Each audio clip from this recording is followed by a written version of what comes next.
Chapter 251. Is there something wrong with my eyes?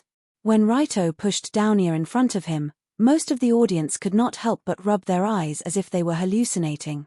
How is this possible? The B-class fighter, Gracie Jiu-Jitsu expert Guga, had challenged Raito, but the extreme Dao master had pushed the little lowly next to him out. Is he crazy? What the hell is this? If Raito had pushed out a burly man or a powerhouse who looked fierce, everyone could still understand his actions. But this little lowly with long white hair, is she really not here to be a cheerleader? Although there was no lack of petite fighters in the battle arena of the River of Sai, this kind of lowly type fighter seemed to have never appeared before. Therefore, after realizing what Raito had said, Guga's face lit up with anger. He frowned and said, "Are you insulting me? You want me to fight against a little girl?" Based on. Perhaps because he was too angry, Guga could not help but point at Downier as he spoke. However, it was this finger that made this B-class fighter lose the chance to fight against Raito. Although Downier was obedient in front of Raito, she was a northern bear with a bad temper. How could she tolerate strangers pointing at her in front of her? Just as Guga pointed at Downier, she tilted her body slightly and took a step forward. In the next second, she appeared 3 meters away. She was so fast that Raito almost could not react in time. Then, the girl stepped forward and threw out her palm. Her slender palm pressed down with a strong force that broke through the air and pressed against Guga's abdomen. Fart. At that moment, Guga felt as if his abdomen had been hit by a heavy hammer. His body unconsciously bent forward like a cooked shrimp, and his head fell naturally. Go to hell. After the disdainful expression on his face fell, Downier flipped her right palm up in a continuous movement. She closed her 5 fingers together and bent her palm slightly, clasping it against Guga's chin. At the same time, she stomped her right foot on the ground. When her palm clasped upward, power rose from the bottom of the girl's feet and flowed through her body. It then flowed through her slender palm to Guga's chin. Saito Ryu Paleo Martial Art, Baron Lightning Hand. After she clasped her palm, Guga's body rose up in front of everyone's dumbfounded eyes as if he had jumped high on the ground. He rose more than 2 meters in the air. A sharp-eyed person would even be able to tell that Gyu's eyes had already lost focus and his body had stiffened when he was blasted into the air. He had lost consciousness on the spot. Thump. When his burly figure fell to the ground in an extremely unsightly posture, the crowd finally realized what had happened. Am I?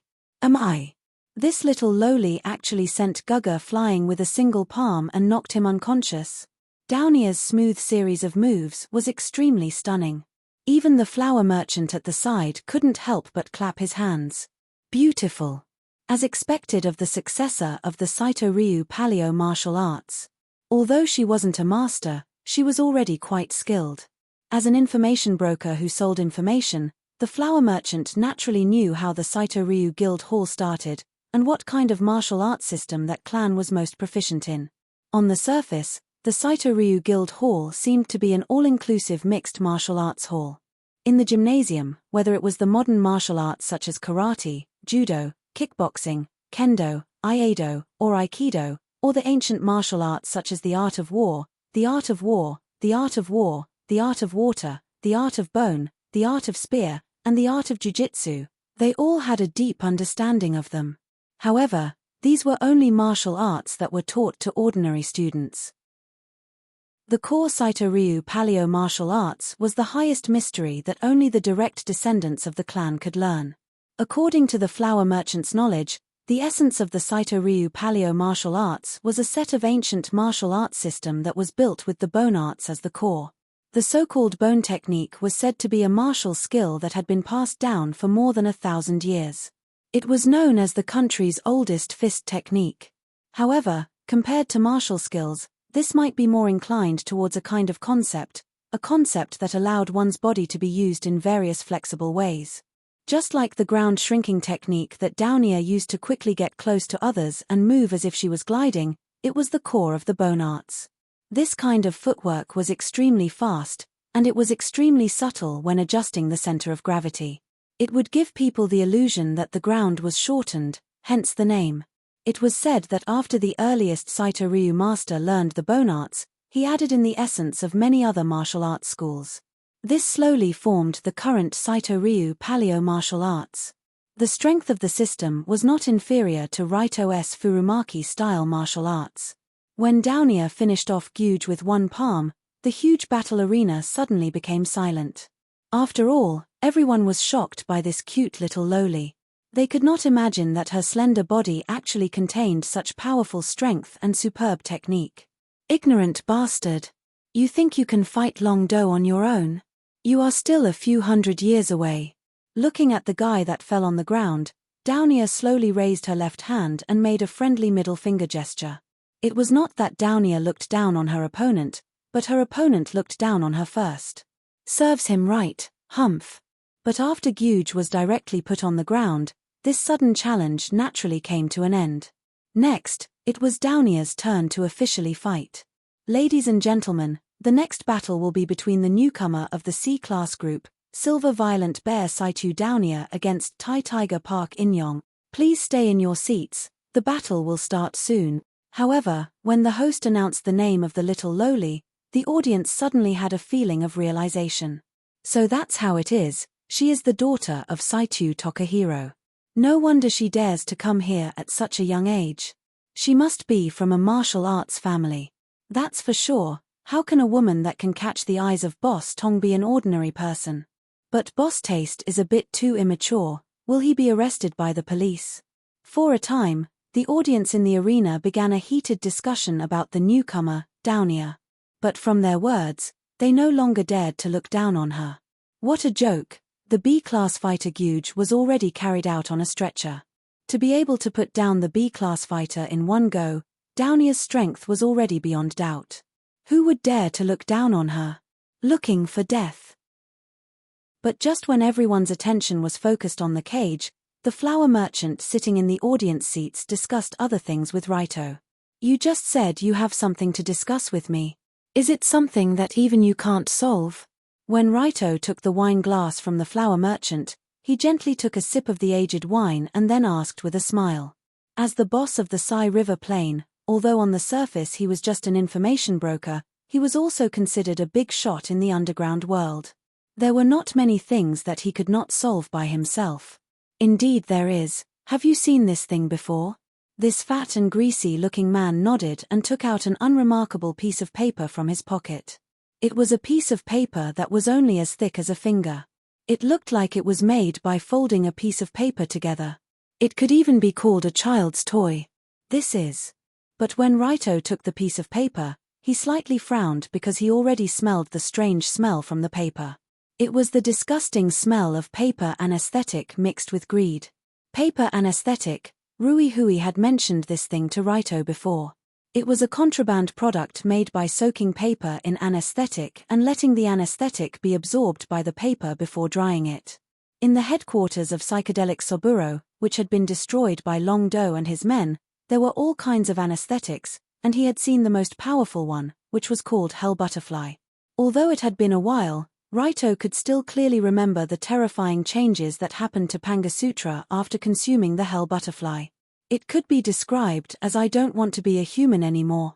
But at this time, why did the flower merchant take out a piece of paper anesthetic?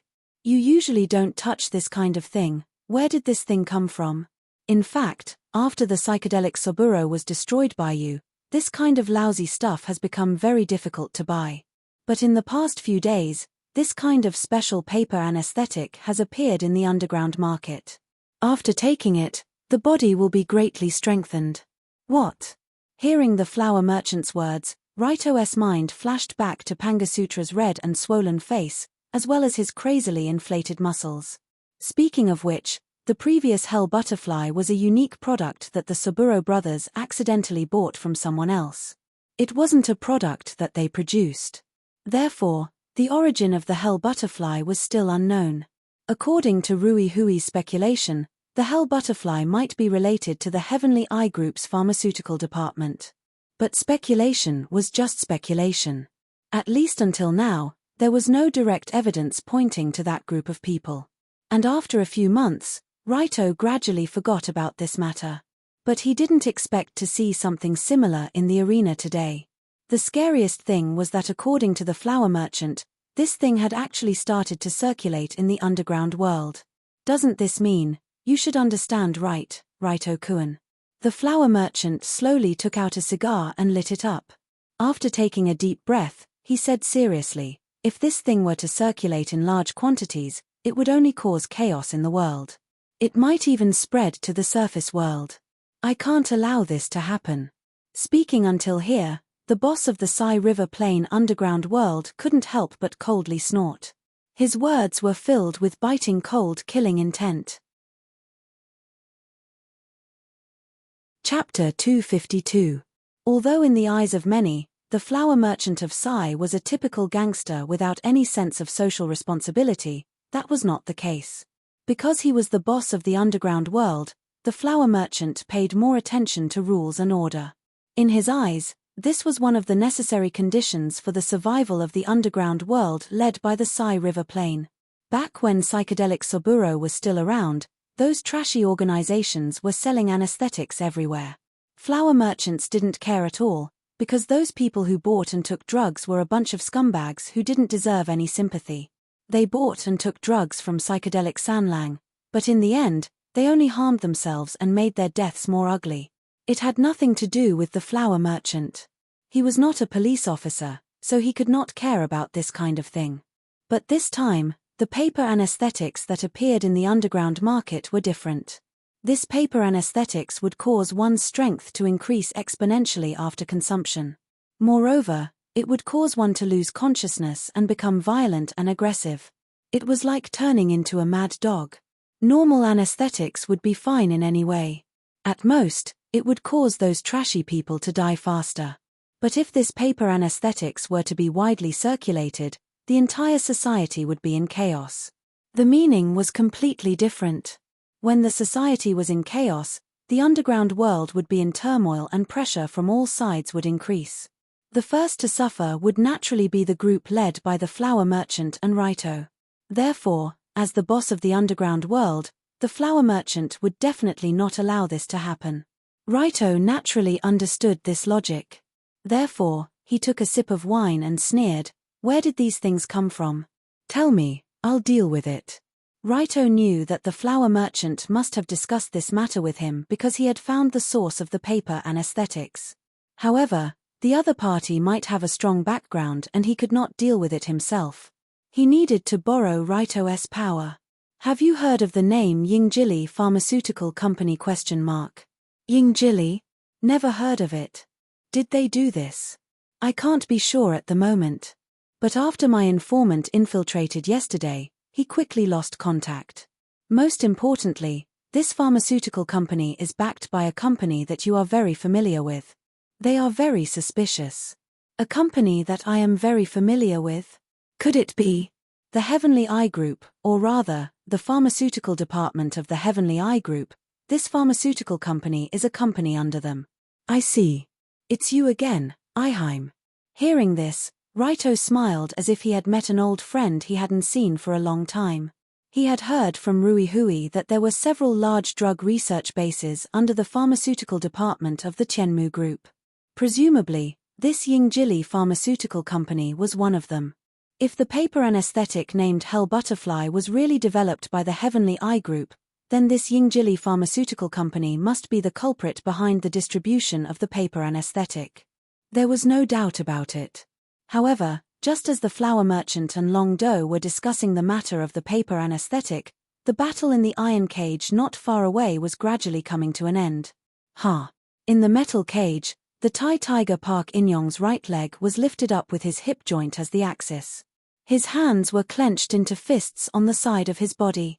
When his thigh was slightly raised, his joints were pushed forward, and he kicked towards Downier. His movements were smooth and beautiful. Since this taekwondo master had his balls removed a few months ago, he felt that his kicking movements had become smoother. His crotch felt light without any obstruction. This feeling was like being stabbed by a needle. Although Park In-young's kick was fast and ruthless, it wasn't a big problem for the current Downier. The girl's body tilted back slightly, and at the same time, she stomped on the ground and used the reaction force of the ground to quickly retreat backward.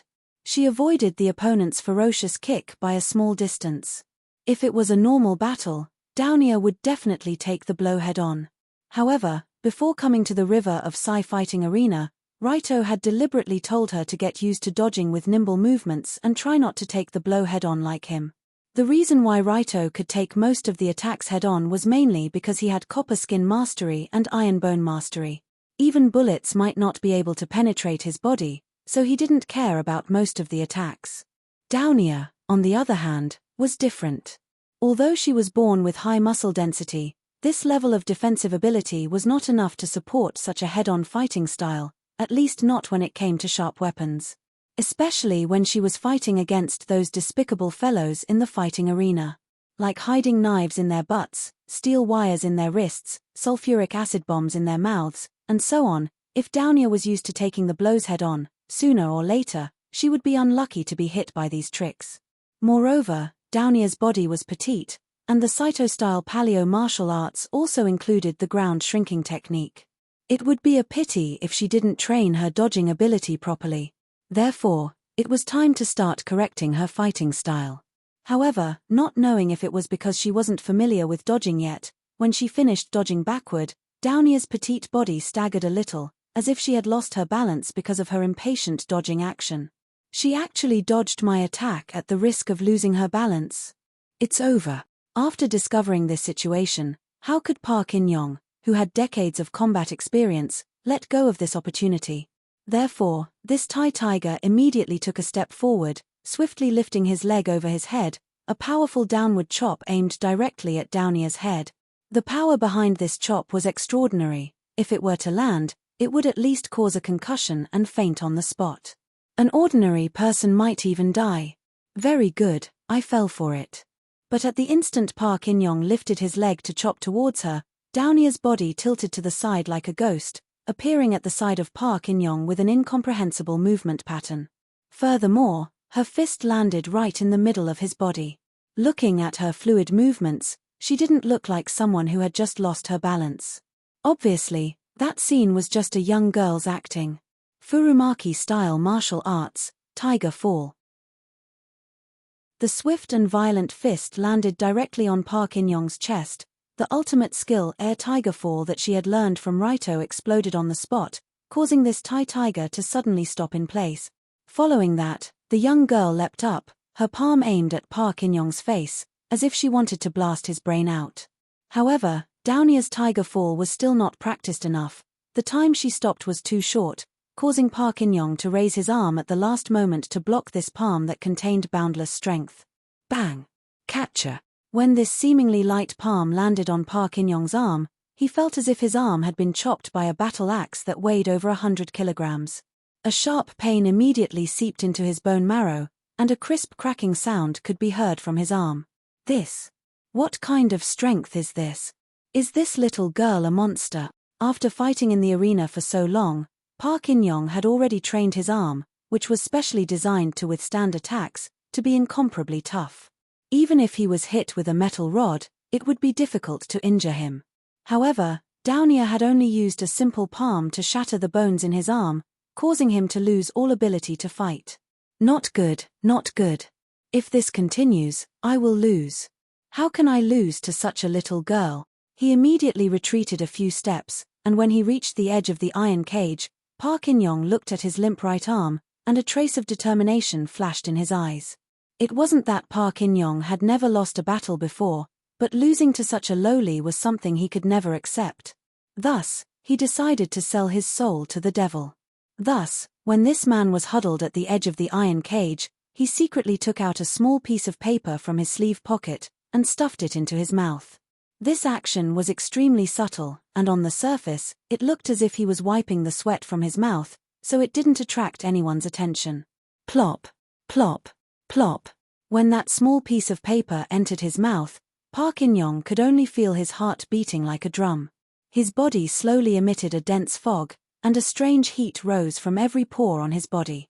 At the same time, Downier once again charged towards him, and a small fist hammered towards the abdomen of this Thai tiger. In the next moment, Park In-young's eyes turned red. He actually extended his undamaged left hand to block Downier's thunderous punch. What? When her fist was blocked, Downier couldn't help but widen her eyes. Although this punch didn't look special, the force behind it was incomparably terrifying. How could a taekwondo expert like Park In-young, who mainly fought with his lower body, receive it with a single hand? This abnormal situation naturally attracted Raito's attention, and when he saw Park In-young, the rogue analyzer on his eyes gave him the corresponding information. Originally, this Thai tiger character's attributes were like this: name, Park In-young; age, 38 years old; attributes, intelligence LV2, vitality LV3, courage LV3, insight LV3, charm LV2. All of a sudden, his aura changed. His personal attributes became like this: name, Park In-young; age, 38 years old; attributes, intelligence LV1, vitality LV4, courage LV5, insight LV1, charm LV1. This abnormal change in his body's attributes, Raito had seen the exact same situation on Pang Sanlang. His vitality and courage had greatly increased, while his intelligence, insight, and charm had greatly decreased. This also meant that he was in a state of near insanity. In other words, the current Park In-young probably used an anesthetic similar to the Hell's Butterfly, which resulted in the exact same situation as Pang Sanlang.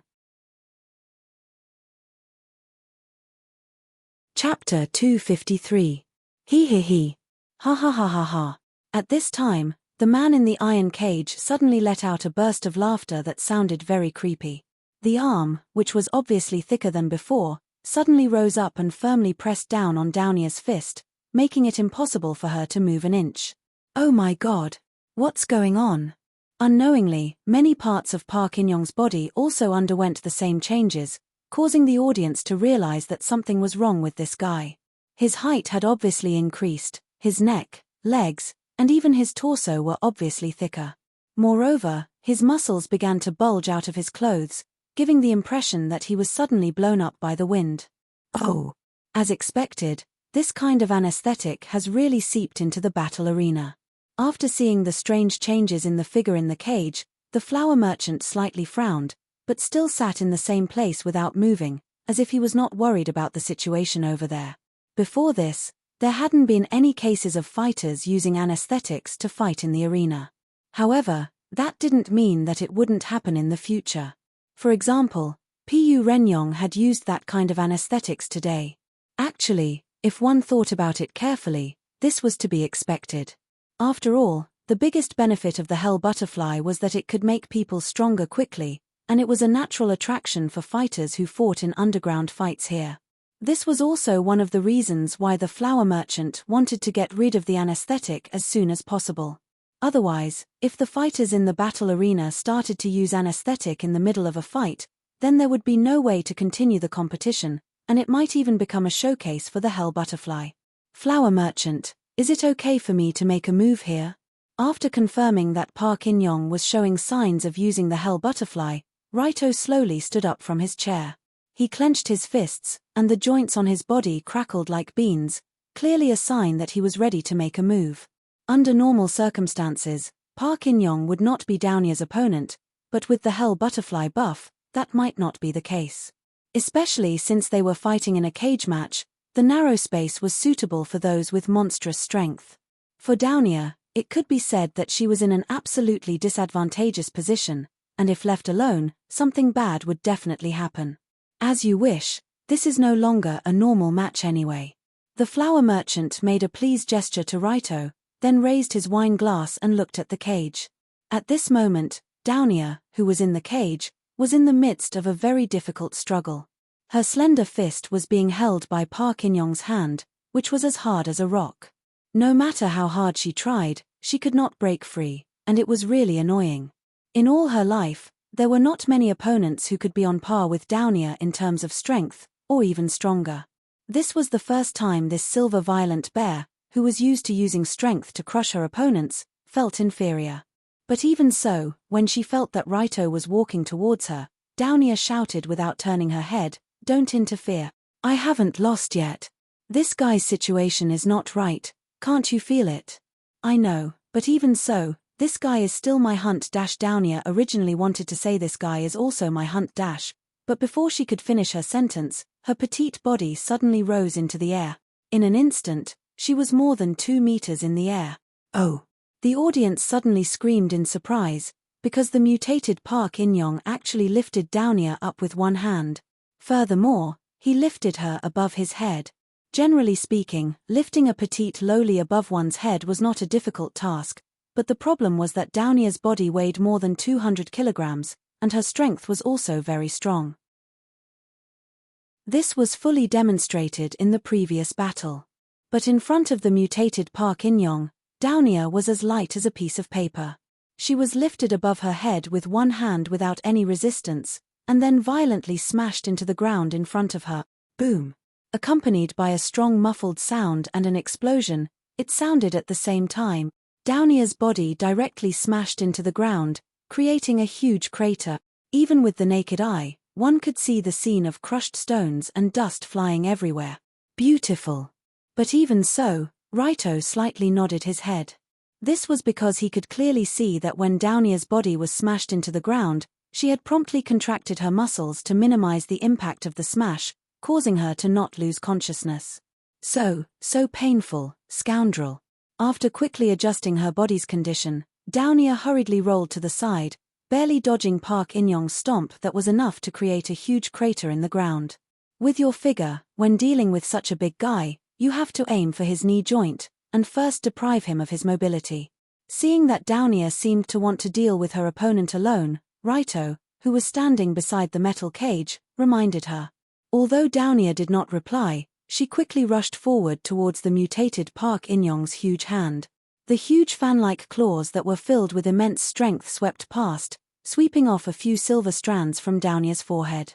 However, the young girl was already beside Park In-young, and her elbow hammered into the monster's knee. Raito had also used this tactic in his battle with PB Soburo. The bigger the enemy, the more obvious the weakness of the knee joint.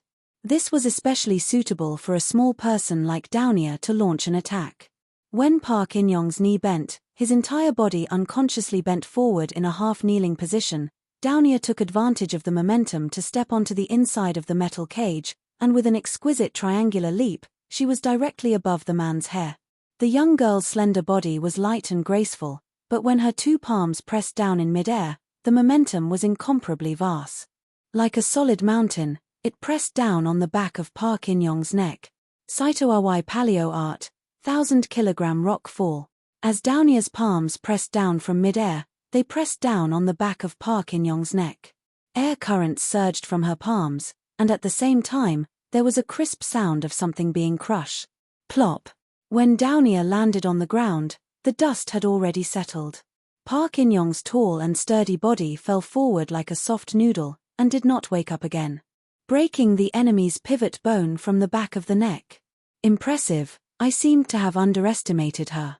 When Downia used this 1,000-kilogram rock drop, Raito couldn't help but widen his eyes slightly, because this was indeed an extremely effective killing technique. The human neck was originally an extremely fragile and fatal weakness, and this 1,000-kilogram rock drop was a technique that focused all of its power on one of the neck joints to break it. As long as it landed, it would be a one-hit kill, and definitely not a hidden technique that could be used carelessly in a match. Such an ingenious technique coupled with Downia's super strong physique, when her body fell from above, even if Park In-young's neck was as thick as a water buffalo, it would still be broken under this pressure. It had to be said that Downia was able to grasp such a complicated technique in a short period of time to the point where it could be used in a real battle. This showed that she was really a martial arts genius, and her talent in this aspect was not inferior to Saito. The winner of this match is Silver Violent Bear Saito Downia. At the same time, the referee, who was scared half to death by Park In-young's strange behavior, finally regained his senses, and let out an excited and hysterical roar. She actually won? I'm not dreaming, right? Just when everyone saw the huge iron cage rise up, and the petite girl walked out of the iron cage, almost everyone was shocked by this shocking scene, and their scalp tingled, and their body trembled. Even when the enemy had obviously used some illegal methods, he still didn't waver at all. In the end, he relied on his exquisite skills to complete the fatal kill. This was the victory of faith, this was the victory of courage, This was the victory of martial arts. This was the victory of the lowly. So the surrounding audience kept roaring like thunder, and even their hands were red from clapping, and their faces were red as they gave great respect to this little winner. Downier, Downier. Long live Princess Downier. This is actually the result of a fighter in the first match. The younger generation will surpass us in time. Looks like there will be a storm in the arena in the future. Ha ha ha. Good news, very good news. But no matter how much the surrounding audience cheered, Downier didn't even look at them, and didn't even bow to pay respect, but instead went straight to Raito. How is it? She proudly stuck out her chest, and excitedly laughed. I'm not as bad as you think I am, right? Not bad, I underestimated you, I'm very sorry. Raito also reached out and rubbed the little bear's head, and his hand felt as smooth as silk, and his nose could smell the fragrance of vodka. It was hard to imagine that such a cute little loli could actually break someone's neck without hesitation.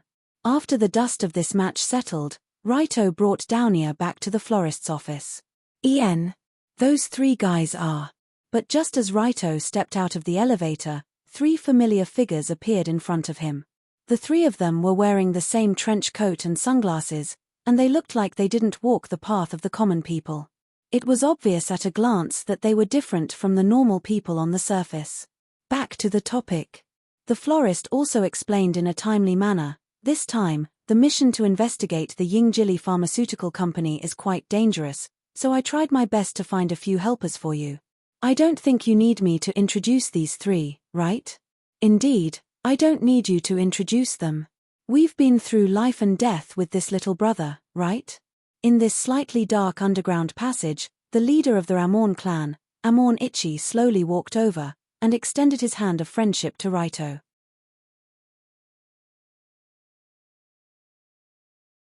Chapter 254. In Tokyo's underground world, there were many dark dwellers living in the dark. Many of these dark dwellers had even met Raito before, which was to say, they had chased after him and Downier. For example, the three Amon brothers standing in front of him were known as the world's #1 assassin family. The eldest of the three, Amon Kozuyoshi, also practiced the tomahawk assassination technique. He specialized in using a tomahawk to assassinate. The second brother, Jiro Amon, specialized in the submachine gun assassination technique. He had a miniature submachine gun in his hand that could kill gods and Buddhas. The third brother, Amon Sango, was even more amazing. His rocket launcher assassination technique subverted the concept of assassination and turned it into a battle technique. But in Longdo's opinion, the founder of the Amon clan must have been seriously ill. Otherwise, he wouldn't have taught his three apprentices to be like this. It was a complete disgrace to the Hitman clan. But he still smiled and shook hands with Kozuyoshi and said with a smile, "Seeing the three of you, I feel that you are very reliable."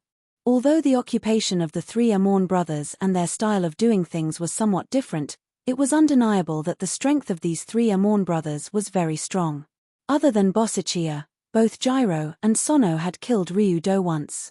That kind of professional assassin's sharp sense of smell, agile hands, and shameless assassination techniques were indeed hard to guard against. "Ah, aren't you that tomahawk uncle?"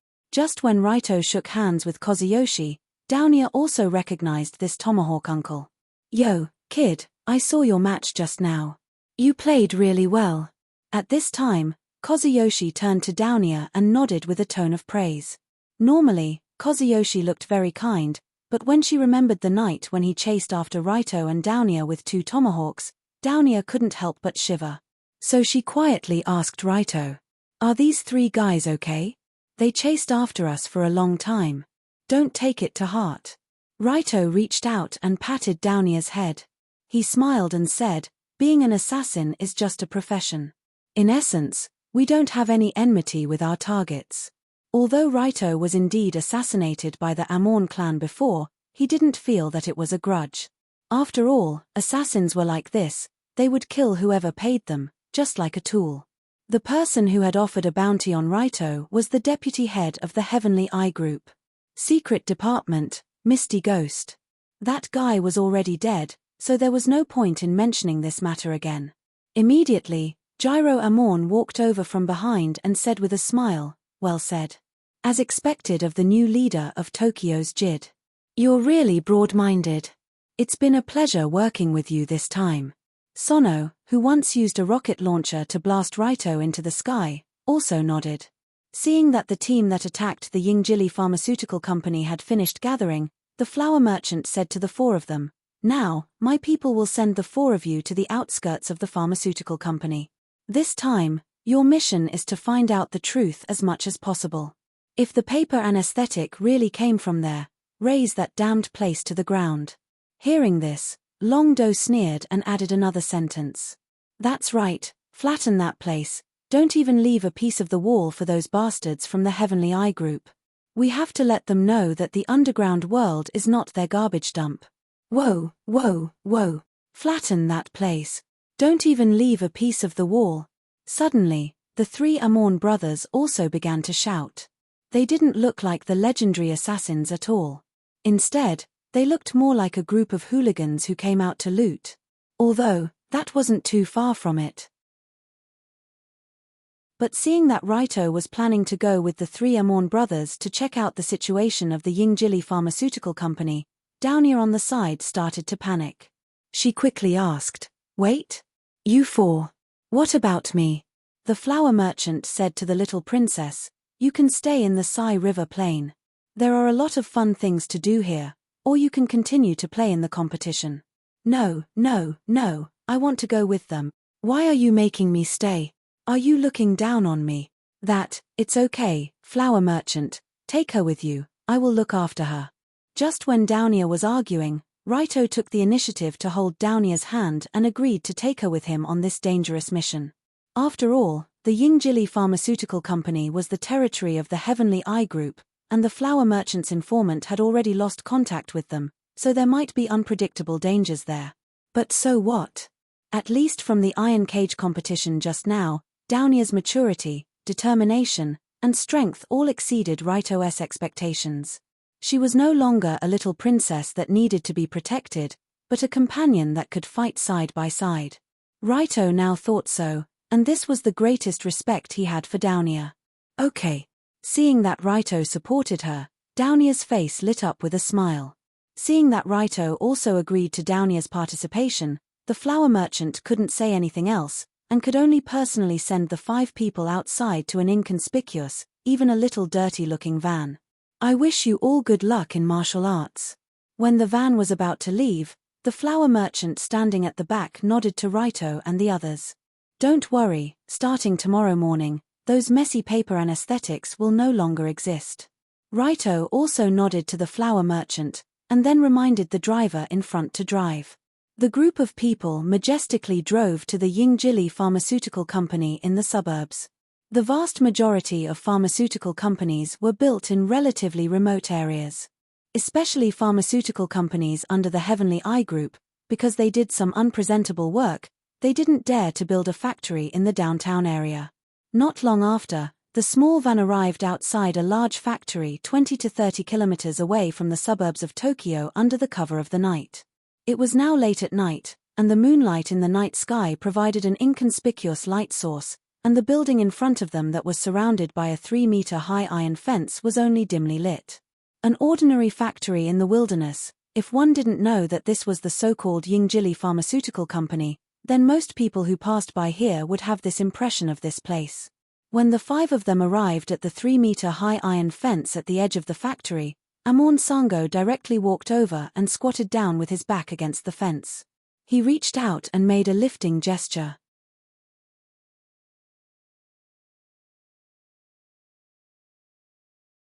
Chapter 255. Never in her wildest dreams did Downia expect that there would be such a strange mechanism on the wall.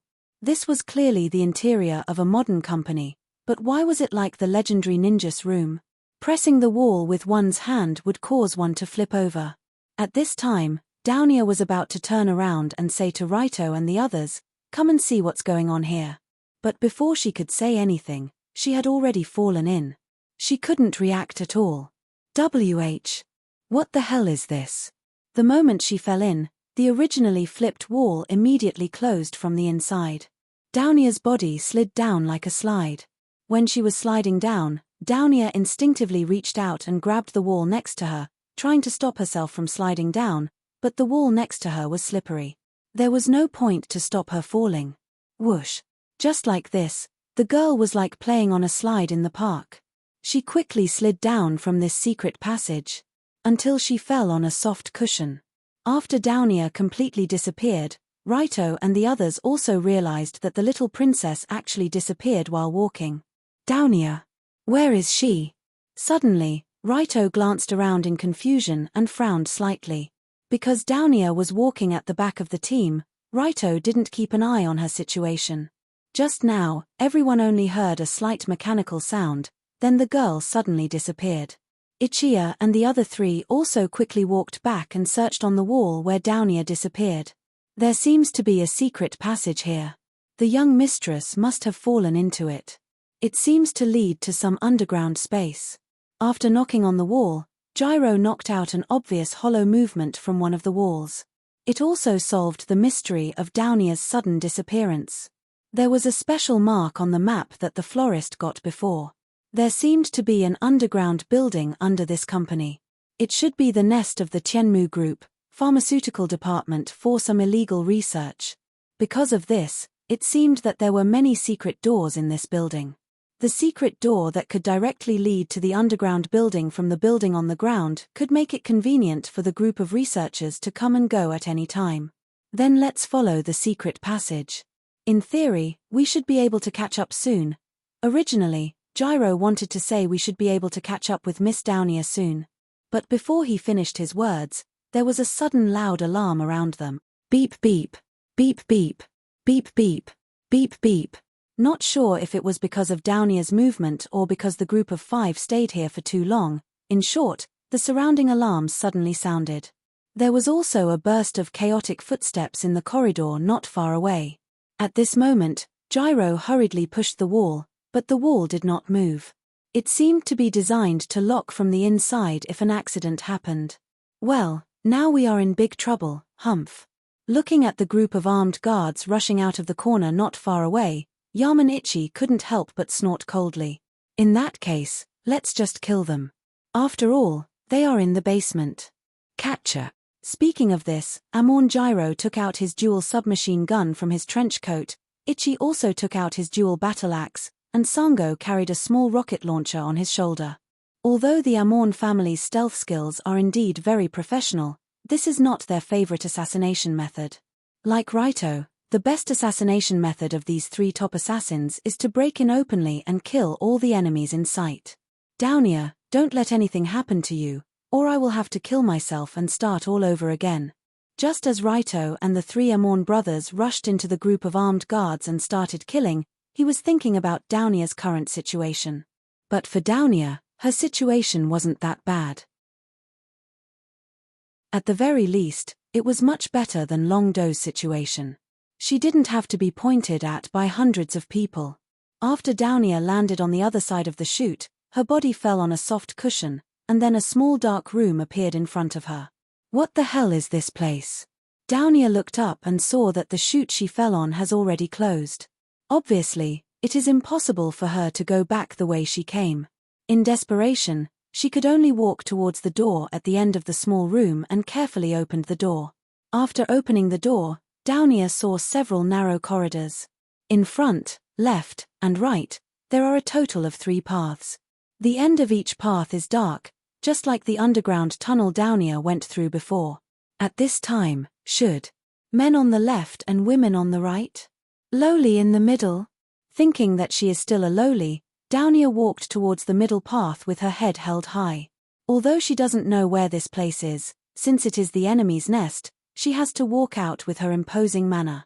However, at the end of this underground tunnel, in the large underground research room, a researcher in a white coat was hurriedly pushing open the door in the depths of the research room.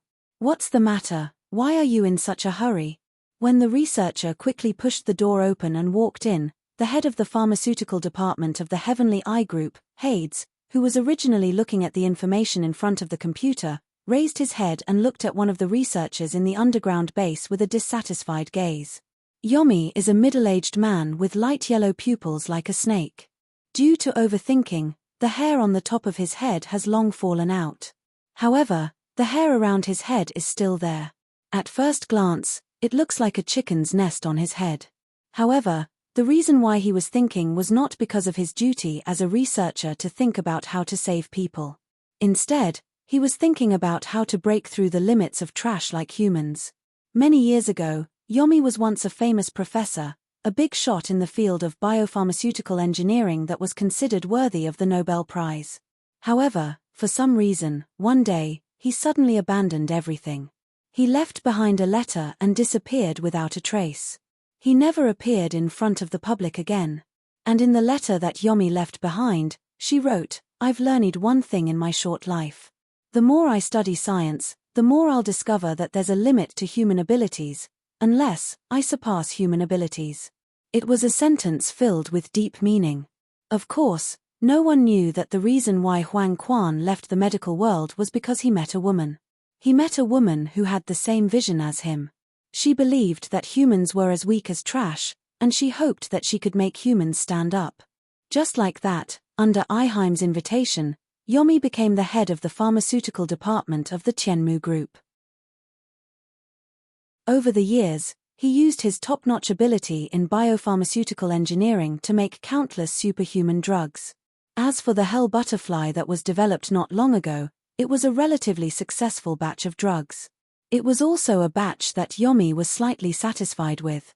However, tonight, Yomi's office was suddenly pushed open by a researcher.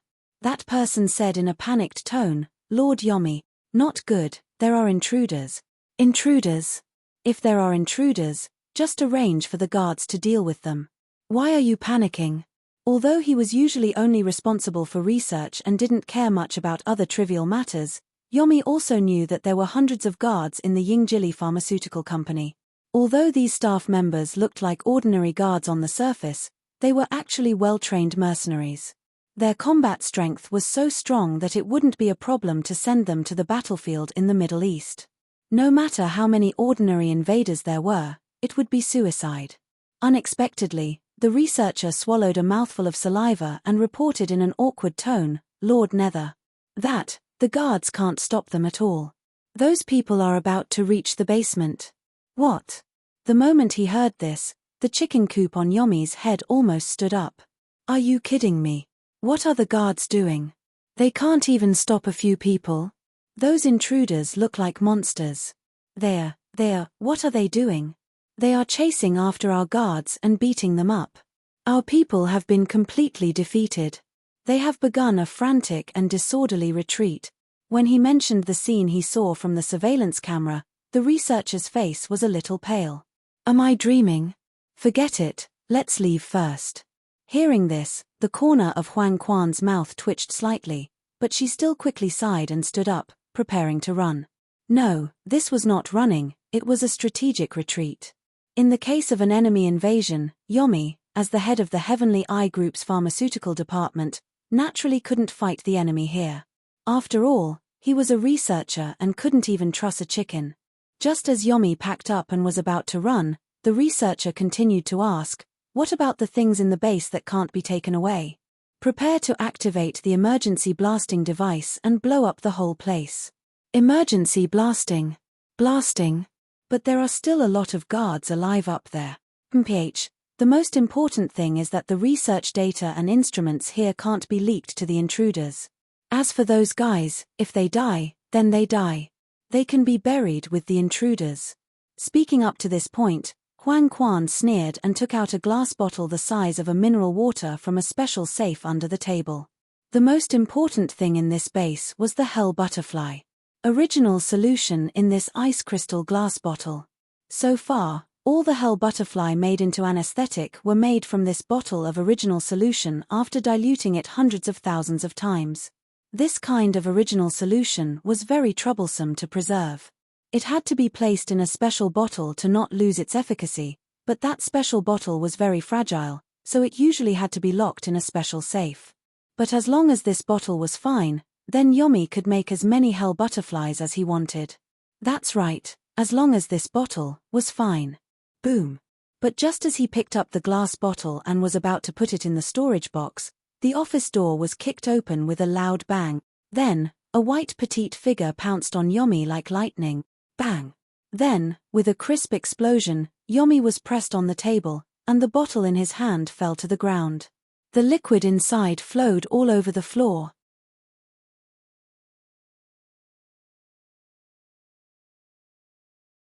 Chapter 256. WH. What? The speed at which the small white figure rushed in was simply too fast. Before Yomi could react, a seemingly slender hand that contained immense power had already pressed him onto the table. The little person who suddenly rushed in and pressed the head of the pharmaceutical department of the Heavenly Eye Group onto the table was naturally Downia, who had taken a detour not long ago. Although her brain wasn't very good, her intuition was surprisingly good. After circling around the complex underground research institute for a while and knocking out a few researchers, the girl accidentally arrived in front of this office. Moreover, when she put her ear to the door to see if there was anyone inside, Downia heard the two people inside saying that they were going to blow up the entire place. It could be said that fortune favors fools. What a joke, how could this be?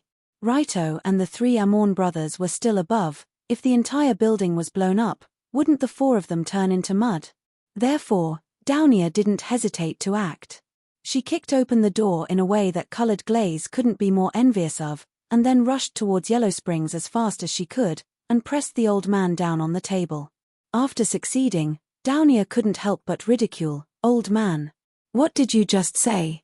You want to blow up this place? Are you? Ah. But at this time, not far away, the white-robed researcher who was so scared that he fell to the ground looked at the bottle on the ground and shouted hysterically. Yellow Springs, who was pressed down on the table by Downia, also looked at the broken glass bottle on the ground and shouted, You. Do you know what you have done?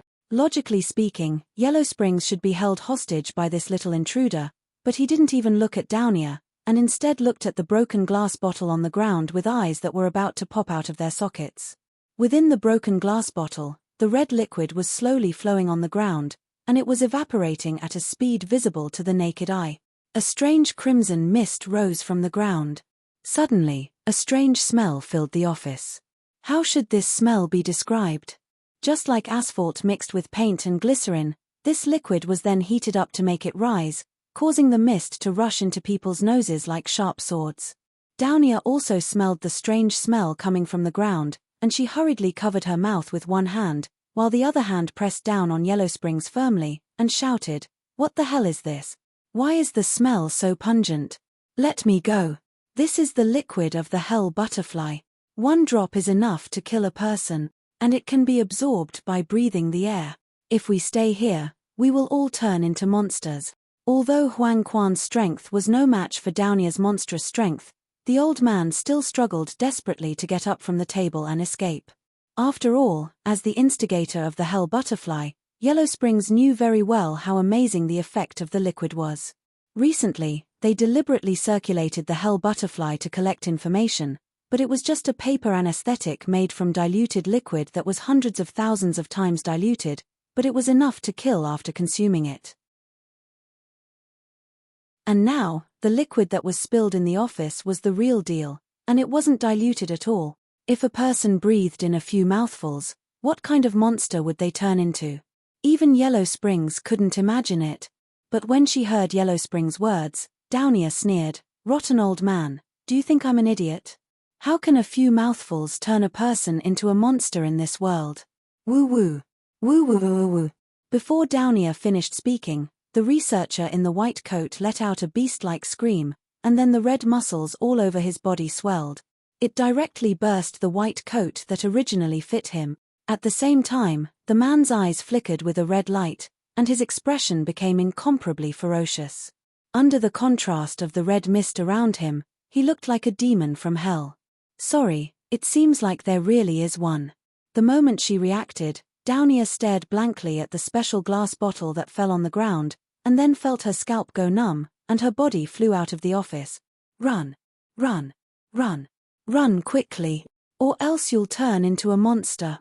After rushing out of the office door, Downia could still hear the terrifying roar of the mutated researcher inside, and it scared her so much that her face turned green. But no matter how fast Downia ran, it couldn't change the fact that she had already inhaled the liquid of the hell butterfly, and even felt a strange restlessness in her body. That feeling was like a spark, and a spark was burning fiercely in the girl's body. Although it wasn't particularly obvious yet, this spark would sooner or later become a raging fire, and not even ashes would be left. So Downia ran as fast as a lowly while shouting at Yomi, who was in her hand, "Hey, you're the one who researched that thing, right? Where's the antidote? Where's the antidote?" Yomi also inhaled the liquid of the hell butterfly at this time, so he actually wanted to say the same thing. The head of the pharmaceutical department hurriedly replied, "Go straight ahead and turn left, there's a research room. Some hell butterfly's antidote is stored there. Quick, quick, quick." Speaking of which, Downia and Yomi actually inhaled more of the hell butterfly liquid than the researcher just now, but the former's physique was special, and the latter's body had many special antibodies, so the time of the outbreak was delayed. But without the antidote, the two of them would still turn into monsters sooner or later, this was without a doubt. It was a race against time, whether it was Downia or Yomi, it was really a race against time now. The girl's petite figure quickly shuttled through the underground tunnel, and immediately came to a research room not far away according to Yomi's instructions. Hiss. So cold. The moment they entered, a bone-piercing chill came from inside, and almost froze the sweat on Downia's face. This research room was specially used to store some low-temperature drugs and materials, and usually, one would need to wear a special protective suit to enter, but the two of them obviously couldn't care less now. "Put me down. Go break the glass and take out those light blue bottles of antidote. I'm going to start the injection." TSK, although she didn't want to listen to the orders of this messy head, Downia still threw him to the side of the table, and rushed to the wall cabinet, broke the glass with a punch, and took out the light blue antidote inside. Behind them, Yellow Spring quickly took out 2 syringes from the cabinet. She took the antivenom from Downia and loaded it into the syringes. Then, she inserted the syringes into the arms of the 2 people at the same time. It wasn't that Yomi really wanted to inject the antidote into Downia, but he knew that if he didn't do so, he would definitely be killed on the spot by this violent girl, so he had no choice but to do it. Seeing the light blue antidote slowly injected into her body, Downia couldn't help but ask, "Is this safe? Won't I turn into a monster?" "I don't know." But Yomi shook his head, and said with an uncertain tone, "What do you mean? The poison that you made, the antidote that you made, you said you don't know?" Suddenly, Downia couldn't help but grab Yomi's hair, and almost pulled out his messy hair. "I don't know. Hell's butterfly is still in the experimental stage, and this antidote is a newly developed product, it hasn't even gone through clinical trials. Who knows what will happen after it's injected? You're giving us this stuff to inject. What else can we do? Wait for death?" Yomi couldn't help but clench his teeth, and said angrily, "If you didn't break the glass bottle of antidote, we wouldn't have fallen to this state." "Hey! You still have the nerve to say that. If you didn't make this broken medicine, I wouldn't." Maybe it was the effect of the hell's butterfly, or maybe it was the antidote that was injected into her. Originally, Downia was going to slap Huang Quan, but who would have thought that she would suddenly feel dizzy, and then she fainted in a daze. While unconscious, she felt like her body was repeatedly soaked in a hot spring and an ice pool. Extreme heat and extreme cold washed over every corner of the room. This kind of feeling was not too comfortable, and no matter how hard one tried, they could not sleep soundly. Sway, sway, sway. When Downia woke up from her coma, she vaguely felt that she seemed to be gently shaking, and there was a warm touch and familiar smell in front of her body, giving her a strong sense of security. "This smell is righto." She slowly opened her eyes, and saw a familiar head in front of her, and the surrounding scenery had turned into a familiar courtyard. It looked like the courtyard in the Rulong Group headquarters. "Oh, Downia, you're finally awake." After sensing that the girl behind him woke up, Raito turned around and asked with a smile, What's going on? I want to ask you what's going on. What happened in the underground base? Why did you faint on the ground?" For Downia, she didn't know what happened after she fainted, and Raito knew more than her. Just as Long Do and the 3 Amorn brothers killed and chased away the guards, Long Do and the other 2 Amorn brothers were still alive. The 4 of them quickly found the entrance to the underground research base and split up to look for Downia. Fortunately, Raito followed the faint smell of vodka on Downia's body, and it didn't take long to find her in the cold research room. However, Raito didn't see Yomi in the research room. It seems that Yomi quickly slipped away when Downia fainted.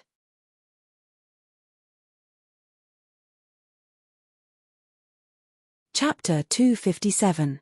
However, Raito was too lazy to care about Atron's business. After all, he didn't know that Akron was here. Instead, he hurriedly carried the unconscious Downia out of the room.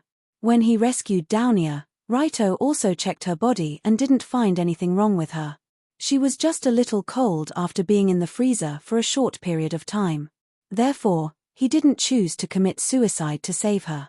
After all, committing suicide for no reason was too stupid.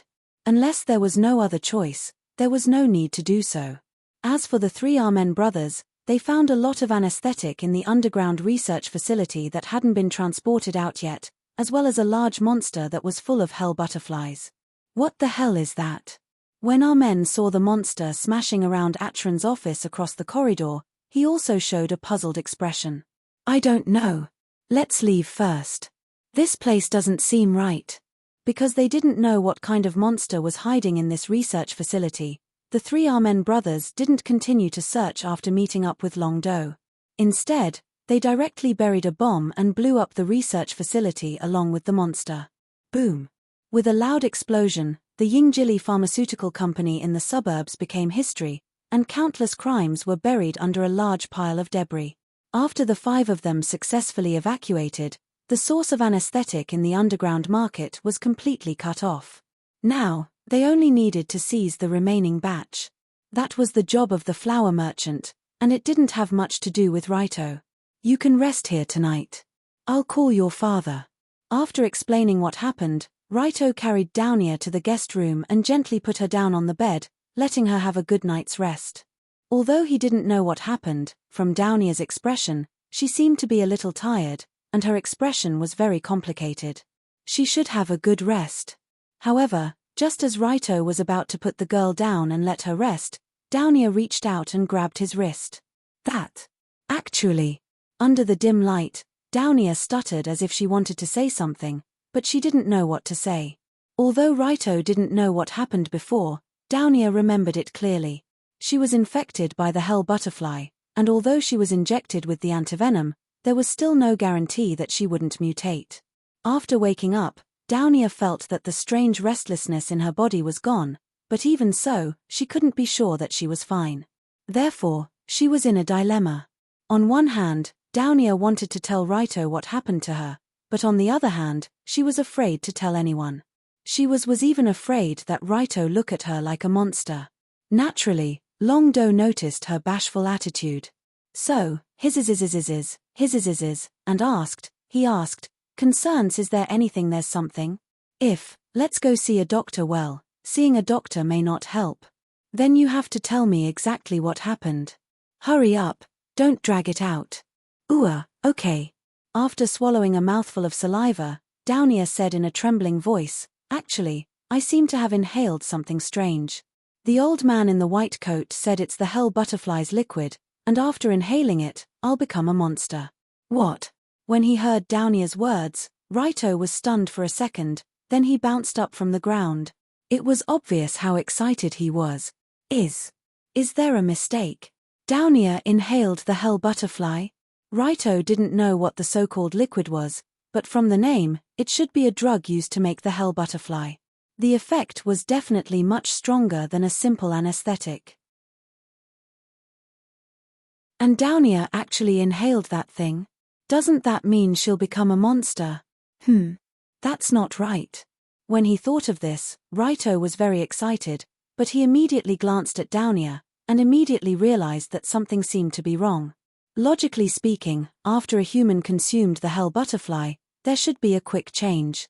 Previously, Pang Soburo and Park Inyong were the same, and they quickly turned into monsters that were neither human nor ghost. But since Downia was carried out by Raito from the underground base, it has been at least an hour, but her body didn't change at all. Just when Raito thought that Downia's body didn't change at all, he reacted by activating the rogue's analysis mirror to look at the girl, and then he showed an extremely surprised expression. Before this, if Raito remembered correctly, Downia's attributes were name, Saitu Downia age, 15 years old attributes, Wisdom LV1, Physique LV4, Courage LV3, Insight LV3, Charm LV2, but at this moment, her attributes became like this.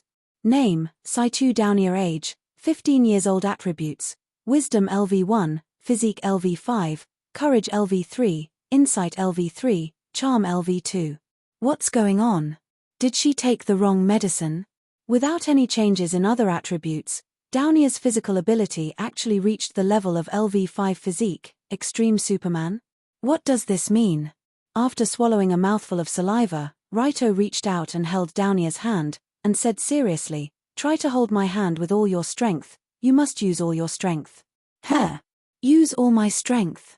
Forget it, I'll just hold it, it can't hurt him anyway. Downia knew that Raito's strength was even stronger than her, so she immediately tightened her right hand with all her strength. At that moment, Raito only felt that the small palm was like an iron clamp that firmly clamped his hand. Severe pain accompanied by the sound of bones creaking came together, so Raito quickly stopped Downia's violence, before his hand bones were broken by her. What kind of strength is this? LV5 Physique, Extreme Superman is actually so terrifying. After the two hands released, Raito shook his palms that were a little blue, and explained to Downia the abnormal state of her body. Not only I'm fine, but my physical fitness is also strengthened. After listening to Raito's explanation, Downia couldn't help but open her mouth wide, with a look of disbelief. The reason for such a strange situation, at least with Raito and Downia's poor knowledge, it was impossible to give a normal explanation. For this situation, they could only conclude that the Hell Butterfly was originally a potion that strengthened the body's ability. After Downia overdosed, she was quickly injected with the anti-poison serum, and even laid in the cold storage for a while. Plus, she already had a superhuman physical fitness. These purely coincidental factors mixed together seemed to have achieved some unexpected results. It seemed to have allowed the girl to retain part of the Hell Butterfly strengthened state, and at the same time, there were no obvious changes in the other parts. Even Raito didn't expect such a good thing to happen in the world. Downia quickly took off her coat, and checked her body from head to toe. After confirming that there were no visible changes, Raito finally let out a sigh of relief. Although Downia was an expired lowly was still a lowly. Long Do was really afraid that she would turn into a red giant because of the Hell Butterfly's poison. If that was the case, he might as well commit suicide on the spot and start all over again. But fortunately, she was fine now. The girl's skin was still snow-white and tender, her slender waist, flat chest, and petite feet were all fine. It was exactly the same as what Raito saw when he peeked in the Tokyo Emperor Hotel. Speaking of which, her waist was so thin that he could hold half of it with one hand, and her feet were so small, at most about 32 size, and her chest was so flat that he almost couldn't feel it. Raito checked Downia while touching her body all over. After a while, he realized that what he was doing didn't seem to be appropriate. There's nothing wrong with me, right? But fortunately, Downia's nerves were relatively thick, and at this time, she was nervous about her body, so she didn't realize that she was actually in a state where she should call the police. After coughing to cover up his embarrassment, Raito smiled and said, "There should be no problem, but for safety's sake, I'll accompany you to the hospital tomorrow for a thorough examination." Well, then, what about tonight? Suddenly, Downia was slightly relieved, but she still asked shyly, "You rest here tonight. If you feel uncomfortable, you can call me at any time. It's too troublesome to call you at any time. Why don't you just stay here with me, okay?" Speaking of this, Downia's little face slightly blushed, but judging from her cold hands and feet, the girl at this time was obviously still a little scared in her heart. Even if Downia was strong and brave, she was still a girl a few months away from the marriageable age of 16. It was normal for her to feel scared when encountering this kind of situation. Okay, then I'll lie here for a while. If you have any problems, you must call me at the first moment, understand? If it was a normal time, Raito definitely wouldn't sleep in the same room with Downia, but now her situation was a bit special, so he couldn't care so much. Just like this, Downia lay on the bed on the tatami in the middle of the room, and Raito lay with his back facing Downia. The two of them could be considered to have a peaceful night. Logically speaking, although the two of them were in the same room, they still scrupulously followed etiquette. Tomorrow morning, they would wake up as good men, so there shouldn't be any problems. Unless early in the morning, a car from Kamishiro Villa would directly send the big sister of Rulon Group to the door. Dancing costume, wait here for a while, I'll be right out. Yes, miss. When the sun shone on the ground the next morning, under the gaze of 16 Knights dancing costume, colored glaze, who hadn't come to find Raito for a long time for school, leisurely walked towards Rulon Group headquarters. However, judging from Lioli's relaxed expression, she definitely wouldn't be able to guess what kind of shocking scene she would be witnessing in a moment.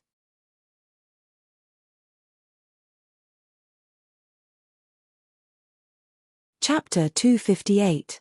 Four-colored glaze. Going in and out of the Rulon Group headquarters was as natural as going in and out of her own home. The guards would automatically open the door when they saw her. She no longer needed to kick the door open. As the antique door was slowly pushed open, Liu Li's slim figure swaggered into the room like a mistress of the house and walked into the bedroom of the master of the house. Because she had lived here for a period of time, Liu Li could be said to be familiar with the place along the way. The people she saw along the way also nodded and greeted her respectfully. She really had the feeling of a hostess. The morning air is really good. There were many plants planted in the Rulon Group headquarters, and the buildings were scattered, so the air was fresh. Walking on the wooden floor accompanied by a refreshing breeze in the early morning was indeed a pleasant feeling. After a while, colored glaze arrived at the door of Raito's room and knocked on the door. Knock knock. 3 seconds passed, and there was no response. Knock knock knock. She knocked again, and 5 seconds passed, and there was still no response. He's not here. He woke up so early. No, this guy didn't sleep here last night. Colored glaze opened the door and glanced around. She found that it was empty inside, and the bedsheets were neat and tidy. It didn't look like someone had just slept here. Where did that guy go? Hey, auntie, do you know where Raito is?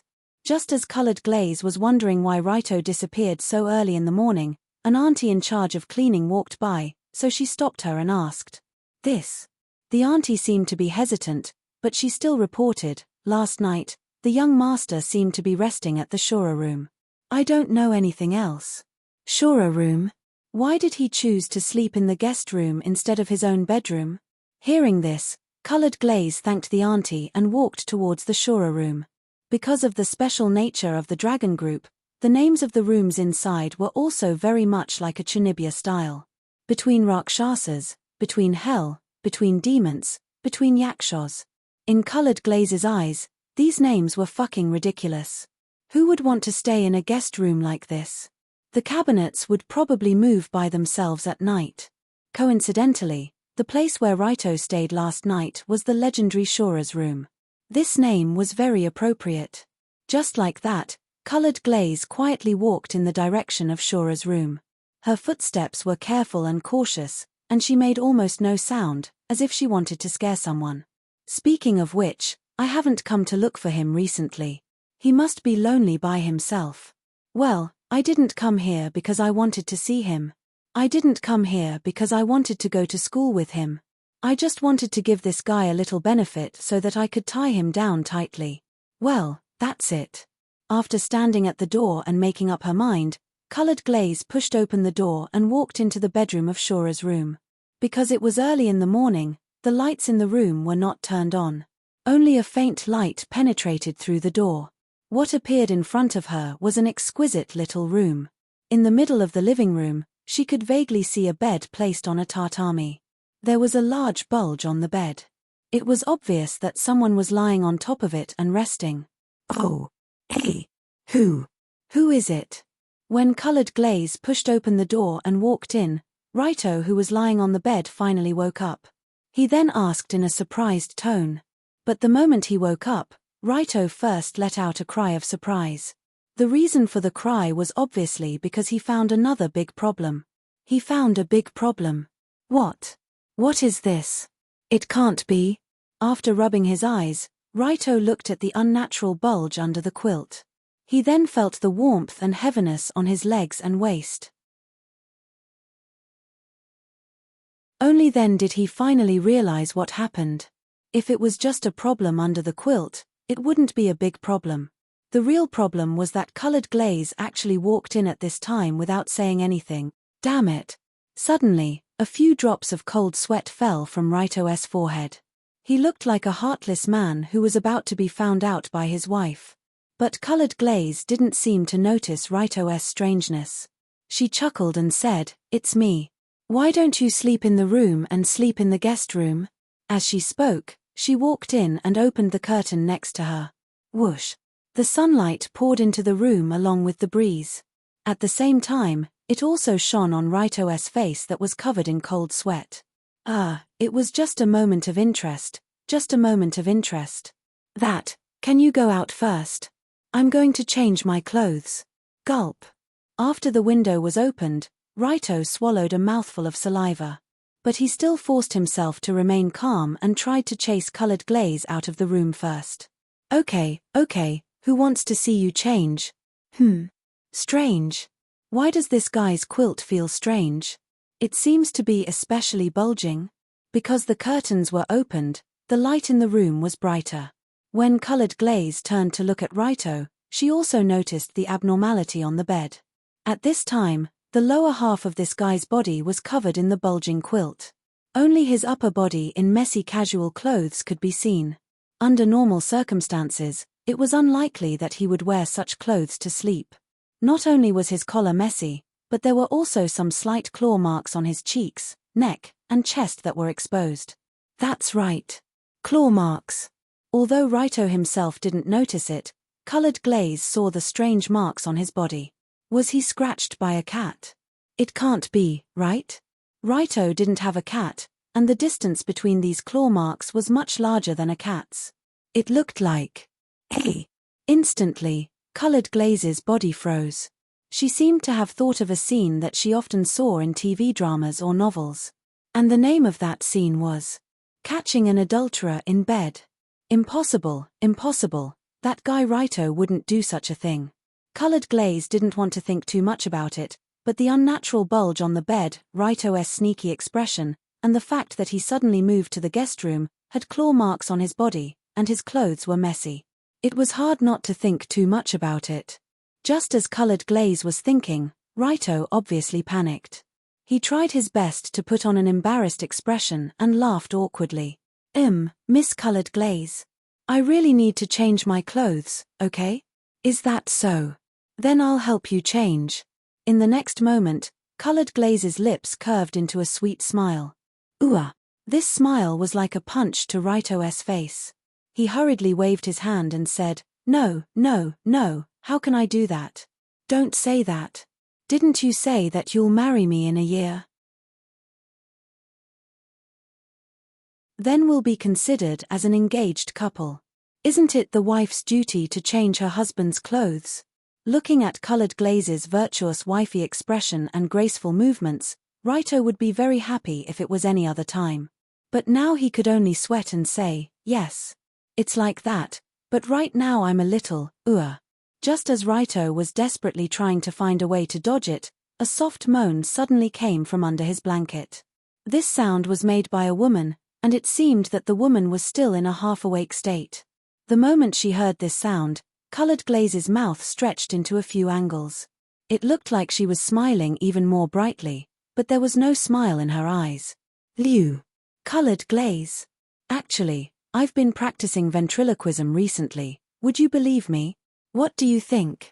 I think you would believe me. After all, however, in the next second, just as Raito was desperately looking for an excuse, Colored Glaze immediately reached out her hand and pulled at the speed of lightning. With a clean and neat technique, he lifted the quilt from his body, Raito swore that Colored Glaze's speed of pulling was absolutely not compatible with her LV1 physique, crumbs of the world physical ability.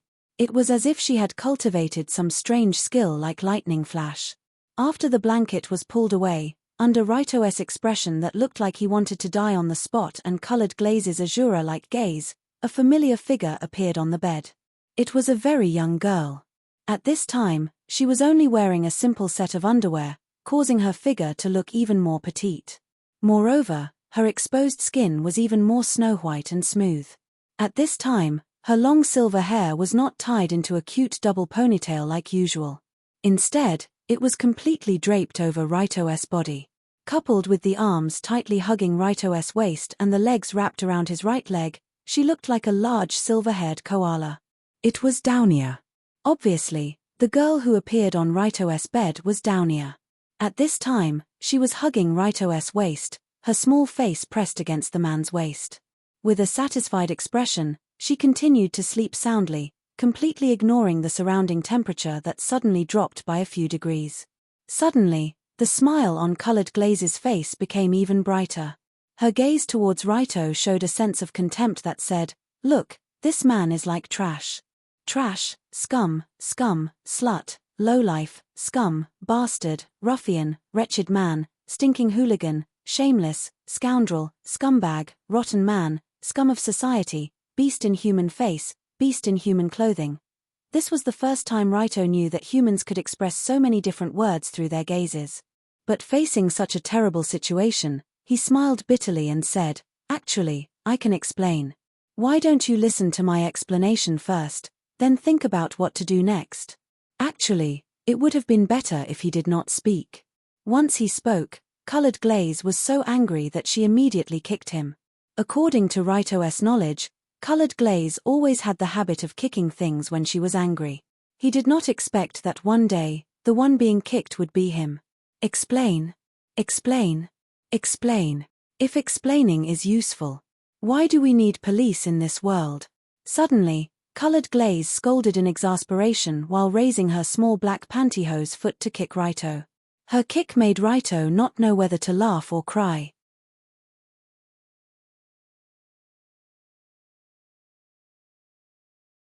Chapter 259.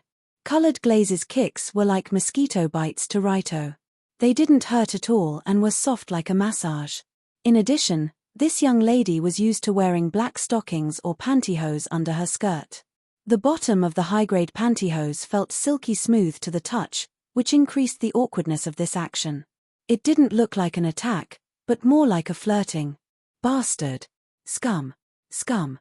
Okay, listen to my explanation first. After being kicked a few times by Colored Glaze, Raito, who was afraid that she would cover her feet and jump around on the spot, didn't know whether to laugh or cry. He reached out and grabbed the girl's ankle to prevent her from doing such meaningless actions. Let go.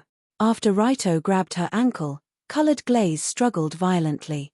But with her little strength, how could she break free? She could only rage helplessly. Listen to my explanation first, then I'll let go. Scram. Stinky pervert. Phew. You don't want to listen, right? Then I won't hold back. Seeing that Colored Glaze wasn't listening to him, Raito decided to use some violent methods. He grabbed Colored Glaze's little foot and threw it to the side. He skillfully disrupted the girl's balance, causing her to slip and fall onto the bed unconsciously. Then, she was embraced by a perverted right arm. After putting Colored Glaze on the bed, a very strange scene appeared on the bed. On Raito's right was Downia, who was hugging his waist. Her slender snow-white legs were wrapped around his right leg. On Raito's left was Colored Glaze, who was lying on the ground.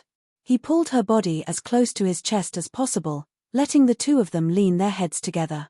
Hugging left and right, it was truly a blessing. Especially since both of them were top-notch beauties. This made him even more blessed, and it was about to overflow. I didn't do anything to Downia. She was poisoned last night. I was afraid that something would happen to her, so I stayed in the guest room to accompany her. It's that simple. Before Colored Glaze could continue to flip out, Raito leaned his face close to hers and stared into her eyes. He spoke in a serious tone. Of course, that was indeed the case, and he wasn't lying.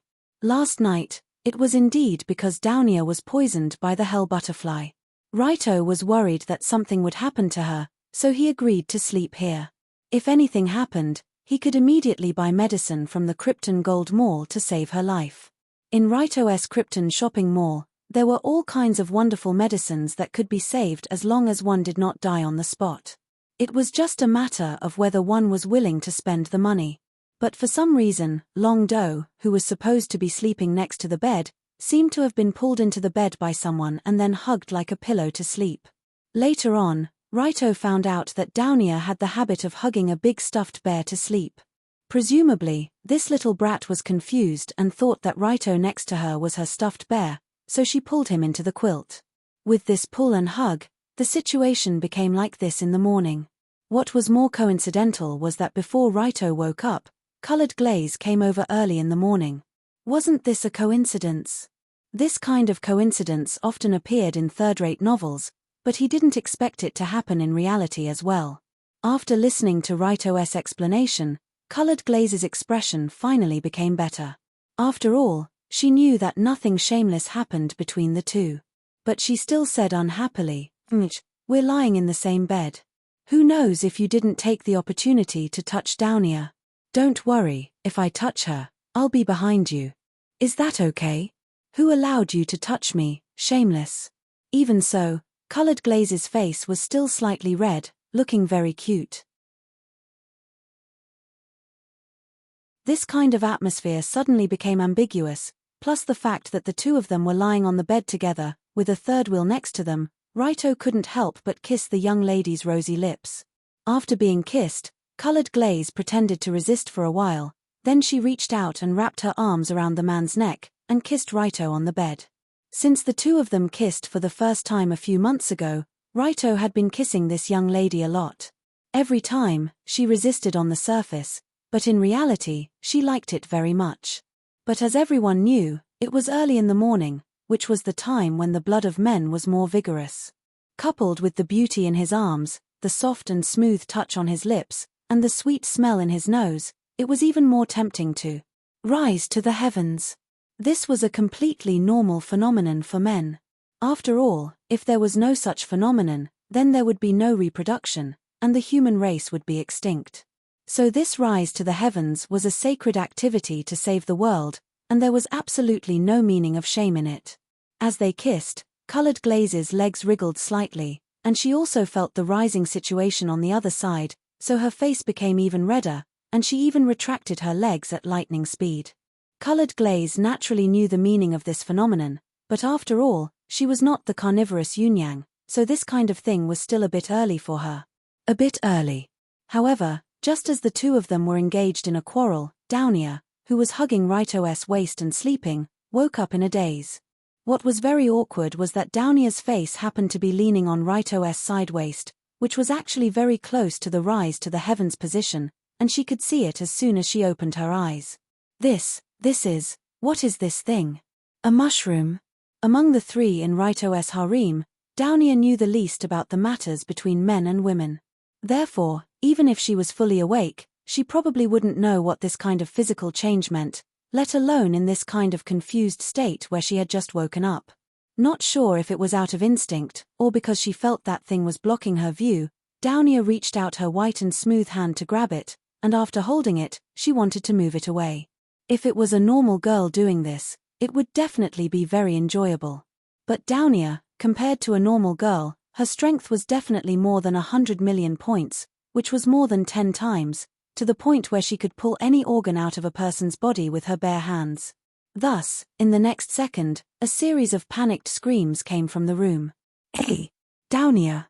What are you doing? Let go! Let go! Arth!" Downia could swear that she had never heard Long Do make such an anxious cry, as if he would cause some kind of tragedy if he didn't let go of Long Do. "Ooh! Morning, what happened to you just now?" After a few seconds, Downia finally let go, rubbing her eyes as she climbed up from the bed, but she saw that Raito's face was a little pale, as if he was seriously frightened, and was covering a certain part of his body on the ground. No, it's nothing, you're awake. Suddenly, Raito couldn't help but swallow a mouthful of saliva, but his face revealed a timid smile.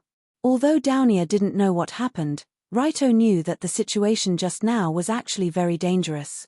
Especially when this stinky brat held the dragon headstaff and was about to break it down. If it wasn't for Raito's quick reaction and blocking with his hand, he would have become the first eunuch in Japan. Too terrifying, too terrifying. Thinking of the terrifying scene just now, Raito couldn't help but sigh. After waking up, the second thing Downia saw was colored glaze sitting on the bed with a red face and a slightly weak body. She asked curiously, "What are you doing here? And why is your face so red? Are you uncomfortable?" Actually, she's not blushing because she's uncomfortable, but because she's too comfortable. Ba ba ba ba ba. Shut up. Don't say any more. Go back to your room and change your clothes. Before Raito could finish his half-teasing and half-flirting words, Colored Glaze blushed and pushed him out of Shora's room. Although Colored Glaze's strength couldn't push Raito, he took the opportunity to escape from this Shora's room and went back to his room to change his clothes and wash up. After Raito left, Colored Glaze turned to look at Downia, who was sitting on the bed and stretching. She frowned and said, "Hurry up and change your clothes." Actually wearing this and hugging Raito to sleep, really shameless. Hearing Colored Glaze's words, although Downia was relatively slow, but she could roughly smell the sour taste in the words. "Aya!" The girl grinned and laughed arrogantly. Could it be that someone is jealous? No way. Could it be that someone hasn't slept with Raito before? You're still helping others count the money after being sold. Is your brain filled with vodka? Seeing Downia's expression of being taken advantage of but still thinking that she was cool, Colored Glaze really wanted to kick her. But she didn't dare. After all, Downia wasn't Raito. If she kicked this bear, she would definitely be beaten back, and Colored Glaze couldn't beat Downia. But no matter what, Downia still changed into her usual clothes and followed Colored Glaze outside to eat breakfast. Seeing that this little rascal was drinking vodka so early in the morning, Miss Lioli scolded her angrily again. But of course, Dong Nia didn't pay her any attention. Instead, she drank even more vigorously and even deliberately made pausing sounds. This atmosphere, it's really troublesome. Although he already knew that Downia and Colored Glaze's relationship wasn't that good, it was obvious that after the left hugging right incident just this morning, the two's antagonistic relationship had a new development. Especially when Raito sat on the left and right of the two girls in a car and drove towards Tokuri First High, he finally understood what it meant to be in a dilemma. No matter what Colored Glaze said, Downia would find fault with her, and vice versa. And no matter how Raito replied to one of them, the other would take the opportunity to find fault with Raito. It was like kicking him around like a rubber ball. The scariest thing was that these two girls started bickering at the dining table, all the way to the school gate, and they were still bickering, with Raito sandwiched between them. It felt like a live performance of a palace drama. This wasn't 2 slices of bread with cheese, but 2 frying pans with a hot dog. Raito felt like he was a hot dog sandwiched between 2 hot frying pans. No matter which side he leaned towards, he would be scolded until he couldn't take care of himself. After being annoyed to the point that he had no choice, Raito took advantage of the two girls bickering to sneak away, quickly sneaking into the front of the school. Sigh. I really don't know what to do with them, if only Yunyang was here. When he walked through the school gate, Raito couldn't help but miss Yunyang. After all, only that woman could use her status as the main wife to restrain Downia and Colored Glaze, not letting them chatter to death beside Raito's ear. And compared to the impatient Downia and the long-winded Colored Glaze, the gentle and pleasant Yunyang was more in line with the identity of a girlfriend, and when he was with her, he felt more comfortable in various senses.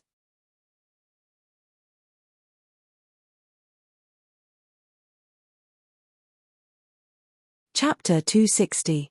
However, just as Raito was thinking about this, he really did see a familiar tall figure not far away.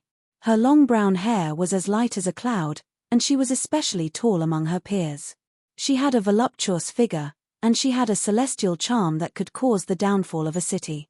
When he thought that such a gentle and lovely senior was actually his girlfriend, Raito's mind that was about to boil from the quarrel between Colored Glaze and Downia early in the morning immediately calmed down. Thus, Raito hurriedly ran over and patted her shoulder at the same time. He smiled and said, "Yunyang, good morning." But just as Raito patted the woman's shoulder, the woman turned her head and said angrily, "Ah? Who are you calling hey? I'll kill you. I'm the one who wants to ask, who are you?" After knowing Yunyang for so long, this was the first time Raito was yelled at by her. Moreover, it was the kind of yell that had a ferocious face and eyes that were burning with anger, as if she would attack at the slightest disagreement. "Did I see the wrong person? Is this really Yunyang from Tsuki Tsuki?" After being yelled at, Raito saw Yunyang's outfit clearly. How should he describe it? Normally, senior sister Yunyang gave off a gentle and beautiful feeling. Her neat and tidy school uniform was spotless, and there was always a gentle smile on her face without any makeup. It made people want to make a statue of her and worship her. But what was up with Yunyang today? She was wearing a school uniform with long sleeves and a long skirt that was completely out of season. Her crew collar tie was crooked in front of her chest, and her hair was slightly messy. Her lips were smeared with red lipstick, and there was a cigarette in the shape of fruit candy. This style actually had a special adjective in Japan, called delinquent girl. That's right, it was the kind of delinquent who would walk in groups of 3 to 5 and make a lot of noise on the street, and would pull out a steel pipe from under her long skirt at any time to fight. However, the sudden change in her appearance and Yunyang's attitude shocked Raito. This woman was clearly not a delinquent girl. Just as Raito was sizing up his girlfriend in surprise, Yunyang raised her eyebrows and said impatiently, "What are you looking at? Have you never seen a woman before?" No, I just feel a little unused to it." After sensing Yunyang's boss-like aura, Raito didn't know what to say for a moment. He could only retreat half a step like a reserved primary school student. Fut ha ha ha ha. Seeing Raito's expression, Yunyang finally couldn't hold it in anymore. The malevolent expression on her face instantly collapsed.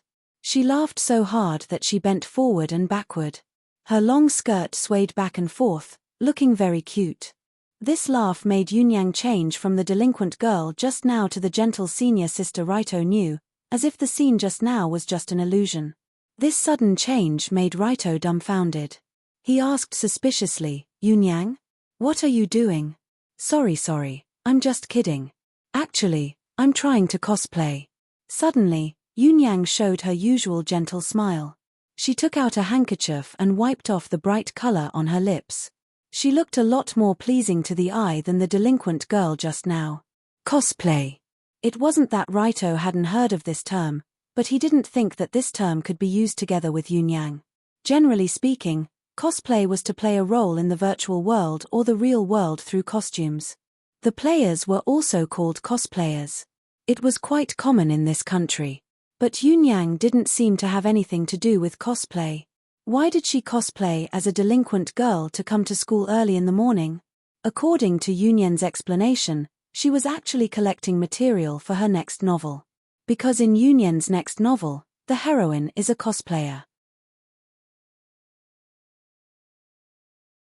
The heroine usually looks like an ordinary campus idol, but she will cosplay as various characters at night to fight against the strange people in the streets and alleys. What do you think? Interesting setting, right? It's really interesting, but this kind of setting usually only appears in some strange works. Strange works? What do you mean?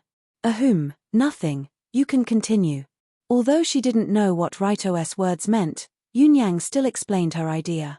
In order to know how the heroine felt when cosplaying as various characters, Yunyang began to study this special style of dress and tried to simulate the psychological changes after cosplaying.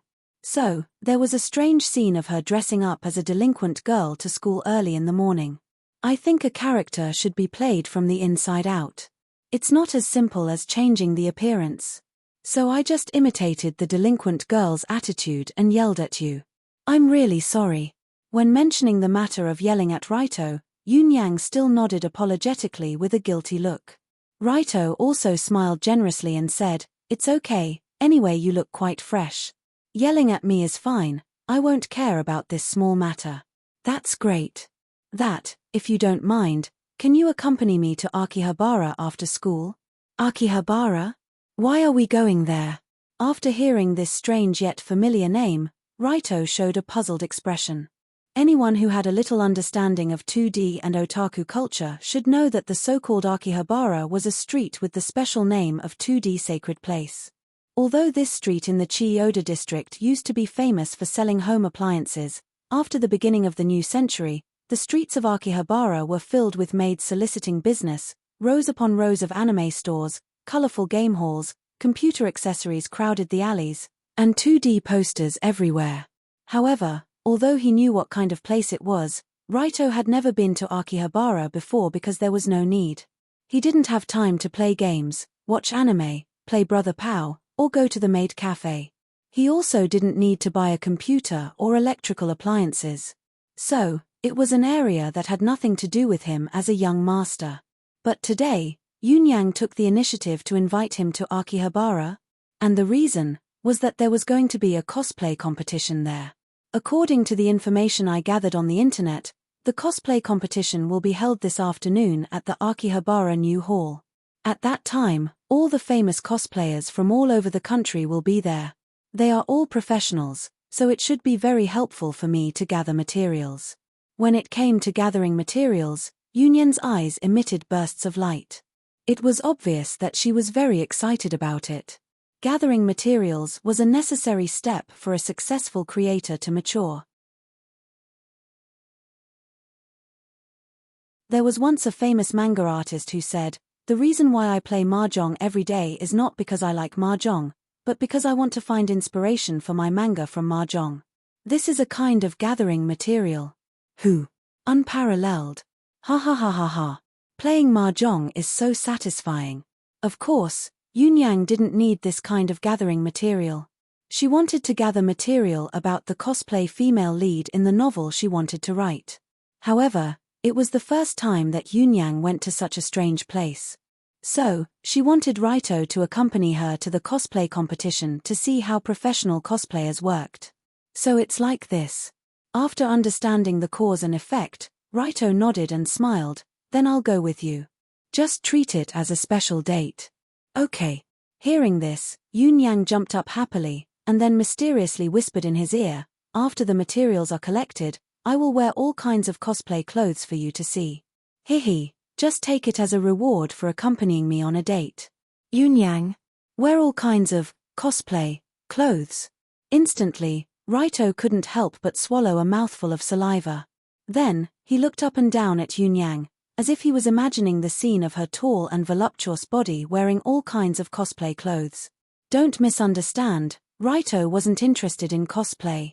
He didn't want to see Yunyang wearing maid outfits, witch outfits, Lolita outfits, bridal outfits, nurse outfits, stewardess outfits, policewoman outfits, school swimwear, gymnastics outfits, tights, and other strange outfits. As for the dirty idea of matching it with bubble socks, knee socks, mandarin duck socks, fake knee socks, garter socks, pantyhose, and so on, he had never even thought of it, probably never thought of it. So, Raito went with Yunyang to the cosplay competition because he wanted to support her novel. It wasn't because he wanted to see her wearing all kinds of cosplay clothes. That's right, I, Raito Kiri, am definitely not that kind of person. With this self-deceiving thought, Raito spent a very slow day. When the school bell rang in the afternoon, he rushed out of the classroom and ran towards the third-grade building where Yunyang was. But when the two arrived at the Akihabara New Hall in Narukai's high-speed car, Raito noticed something strange.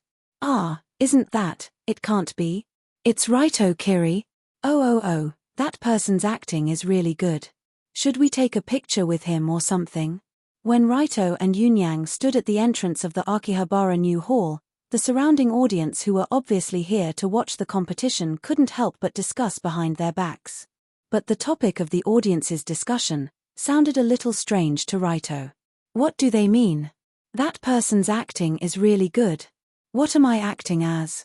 However, just when he was puzzled, not far away from the crowd, a fatty wearing the Dory First High School uniform with cheap dyed blonde hair walked out. The fatty looked to be at least 200 pounds. The grease secreted from his face was enough to make people sick to death. His entire body emitted a greasy smell. But when he saw Raito standing at the entrance, He excitedly ran over and patted Raito's shoulder. He laughed and said, "Hey, brother, you're also acting as Raito Kiri? What a coincidence, me too." When he saw the fatty dressed like him, Raito almost wanted to punch him. But from this sentence, Raito finally understood what the people around him were thinking. That's right, this group of Akihabara 2D residents seemed to think that Raito was acting as himself, acting as the recently powerful young master. It was that simple.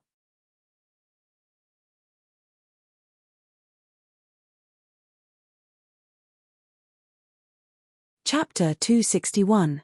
The so-called cosplay actually didn't have any rigid requirements for the cosplay object.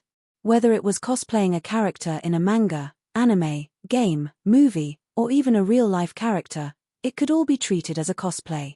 In this case, the most eye-catching popular person at each time period, and it had to be a very unique kind of popular person, would definitely be the first choice for cosplay. For example, a certain Kyoto leader who was recently popular in Tokyo.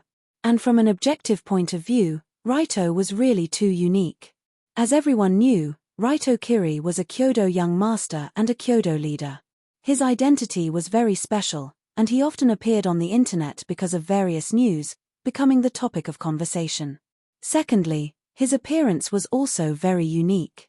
His low-quality dyed golden hair looked a bit like a Super Saiyan figurine with the paint peeling off. He often wore the Dory First High School uniform and ran around outside. He was also very handsome, and his temperament was very special and perfect. Therefore, the two elements of low-quality dyed golden hair and Dory First High School uniform combined together became the standard template of Raito Kiri cosplay. In fact, when he saw the fatty with a greasy face cosplay him outside, Raito had already guessed what kind of scene might appear in a while, but he didn't expect it to be so exaggerated. Because the Akihabara cosplay competition was about to be held, this Akihabara new hall was already bustling with people, and most of them were two-dimensional people wearing cosplay clothes. He didn't know if it was because of the popularity of Ryudo recently, or if it was because the threshold to cosplay as him was relatively low, but as far as the eye could see, all the male cosplayers in the hall were cosplaying as Tongsheng Ryudo. 1, 2, 3, 4, 5, 6, 7, 8. It was already impossible to count. Suddenly, Yunyang looked around and shouted in surprise, "Wow, so many Raito, and some of them are really good cosplayers. Spare me, is there something wrong with this group of people?" Although Yunyang was very interested in observing the group of Raito cosplayers around her, the original host next to her helplessly covered his face, as if he didn't know how to complain. Looking to the left, it's me. Looking to the right, it's me. Looking to the front and back, it's still me. This feeling was really strange, as if someone poked Raito's nest, and a lot of fake Raito Kiri fell out from it, drowning him in it. However, thanks to him, Raito and Yunyang walking around the hall didn't cause any commotion. After all, everyone thought that Raito was also a cosplayer and not the real person. As for Yunyang, on the one hand, she was wearing a long school uniform, and on the other hand, she was wearing a mask that covered half of her face, so she didn't seem so eye-catching. As a result, the two of them were able to enjoy the relaxing atmosphere here, strolling around while holding hands like an ordinary couple. Due to the special identity of Raito and Yunyang, even if they went out on a date, they didn't dare to openly hold hands. This time, they unexpectedly got what they wanted. When the two strolled around, there were a lot of audience curiously looking at the two, and even ran over to ask for a photo. That Raito cosplayer is really good, the quality is so high. There's also a delinquent girl next to him, ha ha ha, what a match. A handsome man, a beautiful woman, and a delinquent, it's a match made in heaven. Listening to the praises around her, Yunyan's eyes narrowed with a smile. Hey, they're all praising us for being a good match. She reached out and grabbed Raito's arm, and half of her body leaned over, looking like a cute girl in love. Of course, we're a good match. Just when Raito and Yunyang were sweetly sticking together, the loudspeaker in the venue suddenly sounded. Ahem, everyone, this time's Raito Kiri cosplay competition is about to start. Please move to the fake as authentic booth in the center of the hall, and enjoy the passionate performances of dozens of cosplayers from all over the country. Oh, Oh, it's starting, let's go, let's go. After hearing the announcement from the loudspeaker, the group of cosplayers and audience quickly ran to the center of the hall. It was like they were fighting for food in the cafeteria. Wait. How come I don't know that this competition is called Raito Kiri Cosplay Competition ? I think it's because all the contestants are cosplaying as you, so they changed the name. Anyway, it's more or less the same. Although Raito did not know whether to laugh or cry at the fact that so many people were cosplaying as him, Yunyang was obviously very happy about it, because it showed how charming her boyfriend was. Not long after, a long table that looked like a press conference was placed neatly in front of the large booth that was filled with spectators. Behind the table sat 3 people who looked like judges. The 3 judges were an old man wearing an old-fashioned kimono with white hair and a beard. The other one was a middle-aged man in a suit who looked like he had just gotten off work. The last one was a middle-aged woman who was dressed like Lolita, but her face was covered with 30 centimeters of powder. When Raito and Yunyang found a place to stand, someone looked at the judges and exclaimed, "TSK. Who would have thought that this cosplay competition would be able to invite these 3 judges? It's really scary." These 3. Who are they? After hearing this, Raito could not help but ask. You don't even know them? That person glanced at Long Do with disdain, and then he introduced the 3 legendary figures who were known as the 3 giants of autumn leaf plains. The old man in the kimono was called Otaku Senning. It was said that he had devoted his entire life to the great otaku industry, collecting hundreds of thousands of manga and anime. As he had too many manga at home, he could only live in a paper house under the bridge. The middle-aged man was called Gaming Otaku King. He had been playing all kinds of video games since he was born, and devoted his limited life to the infinite gaming world. Later on, he even joined the gaming company Nintendo and became the exclusive game tester of Nintendo. Lastly, Aunt Laurita was known as the Cosplay Empress. She had more than 30 years of cosplay experience and had cosplayed close to 10,000 ACG characters. Because she cosplayed too many characters, she even developed the symptoms of dissociative identity disorder. There were more than 10 personalities residing in her body, and she was proud of it. Senning, Otaku Senning, and Empress. These 3 were known as the Big 3 in Akihabara due to their extraordinary achievements in various aspects. And this time, the 3 of them were actually the judges of the Raito Kiri cosplay competition. It was no wonder that the surrounding audience was shocked.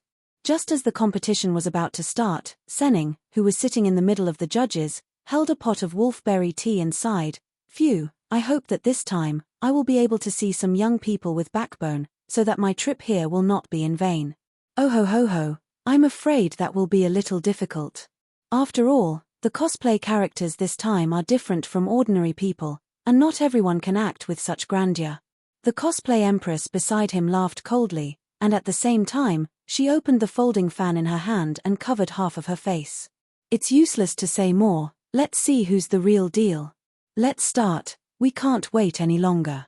Finally, Otaku Senning, who was sitting on the side, pushed up the glasses on the bridge of his nose, and crossed his fingers in front of his face. The pure white reflection on the lenses revealed a posture of a bad person. Yes. Everyone. The first Raito Kiri cosplay competition is about to begin. Let's welcome the first cosplayer. Perhaps because the aura of the Big 3 was too strong, the beautiful host standing on the stage said in a slightly stiff tone, and at the same time, she stretched out her hand and made a please gesture to the side of the passage.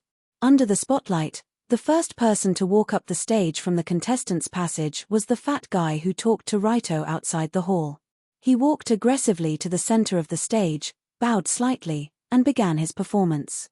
According to the rules of this competition, each contestant was required to perform a Raito Kiri famous scene after going on stage, and then a comprehensive score was given based on his performance, costume, and makeup. The famous scene performed by the fat guy was the third act of Extreme Secret Book. Dark City. Raito Kiri Yoshiyuki, which was the scene where Raito rushed into the enemy's formation alone and defeated the old thief Sokota. "Old thief. Do you dare to fight me to the death? Why ya? Ha. Kumpi. Accompanied by shameful lines and unintelligible shouts, the fat man cosplaying as a dragon started fighting on the stage out of nowhere. He rolled, hit, and kicked on the stage, and it looked very lively, but the fighting movements. It was a bit like the old ladies and grandpas in the street park doing aerobics. The most exaggerated thing was that the person on the stage was performing an awkward performance that made Raito's scalp tingle, but the audience was constantly cheering. Good. Hey. Very energetic. Although the body is not quite the same, at least the posture is there. When the fat guy finished a set of Raito hooligan fist, the 3 judges also nodded one by one and gave a passable score, which was considered a pass. Seeing the fat guy walk off the stage with his hands raised, Yunyang said excitedly, "Wow, so cosplaying Raito is like this, it looks really... Hey! Why are you squatting on the ground?" Originally, Yunyang said to Raito that it looks really interesting, but when she turned her head, she found that the person next to her was actually squatting on the ground with his head in his hands, with a "who the hell did I offend" expression on his face. "I'm really not that kind of person. I'm really not that kind of person." Seeing the second Raito cosplayer walk onto the stage and begin to perform breaking rocks on his chest under the cheers of the audience, Raito could only stand under the stage awkwardly. He wanted to dig a hole and bury himself in it.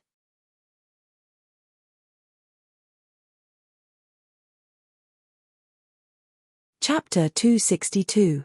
Raito finally understood. This time, the Tongsheng Dragon Battle Cosplay Competition was written as Cosplay Competition, which meant Dragon Battle Execution Competition. Looking at the professional cosplayers who dressed exactly like him performing all kinds of extreme talents on stage, Raito really wanted to go back to the unrestrained Sky Tower and fight with Aiheim for 300 rounds. It was better than being publicly executed here. In this short half an hour, the group of Raito cosplayers on stage made all kinds of shameful poses while saying a lot of Chinibya quotes. They also performed a mess of talents one by one. Hooligan fist technique, smashing boulders on chest, golden bell cover iron underpants, steel spear choke, spitting flames from mouth, catching bullets with bare hands, swallowing swords with mouth, and so on. Raito didn't know until now that he actually had so many fancy skills in the rumors. Even his original body had the feeling of what kind of monster is Raito Kiri. But although Raito was blushing with shame as he watched, Yunyang next to him was watching with great interest. She jumped up and down from time to time, raised her hand and cheered from time to time, looking like a female fan who came to watch a concert. In this enthusiastic atmosphere, the dozens of professional Raito cosplayers who signed up for the competition finished their appearance one by one. The beautiful host walked up the stage again. Logically speaking, the next part should be the judges announcing the final winners, and then all the Raito cosplayers would come up together for a group photo. But unfortunately, after the host went up the stage, she just happened to see Raito standing in the crowd, looking at the stage with a numb gaze. "Hey! Isn't there another Raito cosplayer? Did I just miss him?" No way. Because the host was a newbie, she was especially afraid of making mistakes, especially in front of the Akihabara 3. Forget it, regardless of whether it was true or not, let him come up and perform first. Therefore, she steeled her heart, raised the microphone and shouted, "Okay, next, let's welcome the last cosplayer of the day with the warmest applause." Deng deng deng deng. Under the host's signal, the lighting engineer above also shone the spotlight on Raito himself. What? What the hell? Just as the host looked at him, the spotlight shone on him, and the hundreds of eyes around him looked over. Long Do was completely dumbfounded. What did that guy say? The last Raito cosplayer? She couldn't be talking about. Could she be talking about me? After feeling the expectant gazes around him, Raito couldn't help but gulp. To be honest, it was already embarrassing for him to stand here and watch his imposter perform acrobatics with Yunyang. For him to perform on stage. When he thought of this, Raito couldn't help but want to take out his gun and shoot himself in the head. However, although Raito wanted to run away or commit suicide on the spot, Yunyang on the side excitedly pushed his shoulder and laughed. Oh, that's great. Go. Let them see how powerful the real Raito is. You really want me to go up? Go on, what's there to be embarrassed about? Before Raito could react, Yunyang smiled and pushed him forward in the crowd. She looked like a little fangirl who wanted to see her boyfriend shine on stage. Damn it. Although Raito himself didn't want to go on stage and act like a hooligan, since his girlfriend said so, he had to go up. Therefore, under the excited gazes of many people, Raito walked stiffly on stage like a robot, as if he was walking to his own guillotine. Torture. It was really torture. Raito had experienced countless big scenes. He fought with the world's evilest people face to face, had hundreds of guns pointed at him, was chased by thousands of people in one night, and even challenged a contemporary martial arts master with his bare hands. However, Raito would rather go through all the hardships he had experienced before than run to the Raito Kiri cosplay competition to cosplay as himself. It was really embarrassing. This was the most embarrassing scene in history. For Raito, it was tantamount to a public execution. When he stood in the middle of the stage, he couldn't help but lower his head and curl his body slightly, looking very embarrassed. God was his witness. This was the first time Raito showed such an embarrassed posture, but it was the truth. After all, if people knew that the boss of the Rulon group actually went to Akihabara to cosplay as himself, it would be a social death on the spot. Raito would definitely become the laughingstock of the entire underground world. When he thought of this, Raito couldn't help but tremble. Of course, no one knew the torture and embarrassment in his heart at this time. In the eyes of the judges and the audience, he was just a coward who had never stood on stage before and was frightened by this big scene. Therefore, the immortal otaku couldn't help but remind him, "Little brother, you seem to be very nervous. Relax a little and just act out your understanding of the character Raito Kiri. I don't know how to act. How about you guys tell me how to act?" In helplessness, Raito could only smile bitterly and say to the judges, it was easy to act out someone else's character. Act out his own character? How could he act out that? You don't know? Suddenly, the cosplay empress frowned unhappily and sneered, "You don't even know how to act out the character of Raito Kiri, then why are you dressed like this? Don't underestimate cosplayers, young man." Indeed. The Otaku King added, "Cosplay requires a deep understanding of the character's characteristics from the inside out. It's not as simple as dyeing your hair and changing your clothes. You have to bring the character of Raito Kiri to life. Bring the character to life. I've always been alive, okay? How am I supposed to live?" After being guided by the Empress and the Otaku King, Raito's expression became even more awkward. Obviously, he had never thought that there would be a day when he would be taught how to act as Raito Kiri. Seeing the contestants' incomparably awkward expression, Immortal Otaku took the initiative to suggest, "How about this? You can simply act out a scene from Extreme Secret Book, Records of Dark City, Raito Kiri Yoshiyuki. Will that do?" Extreme Secret Book, Records of Dark City, Raito Kiri Yoshiyuki was a script created by the Rulon Group's Extreme Secret Book, Records of Dark City, Raito Kiri Yoshiyuki on the day that Raito resolved the Sokoto Rebellion. It had become the Bible of Raito's fans on the internet.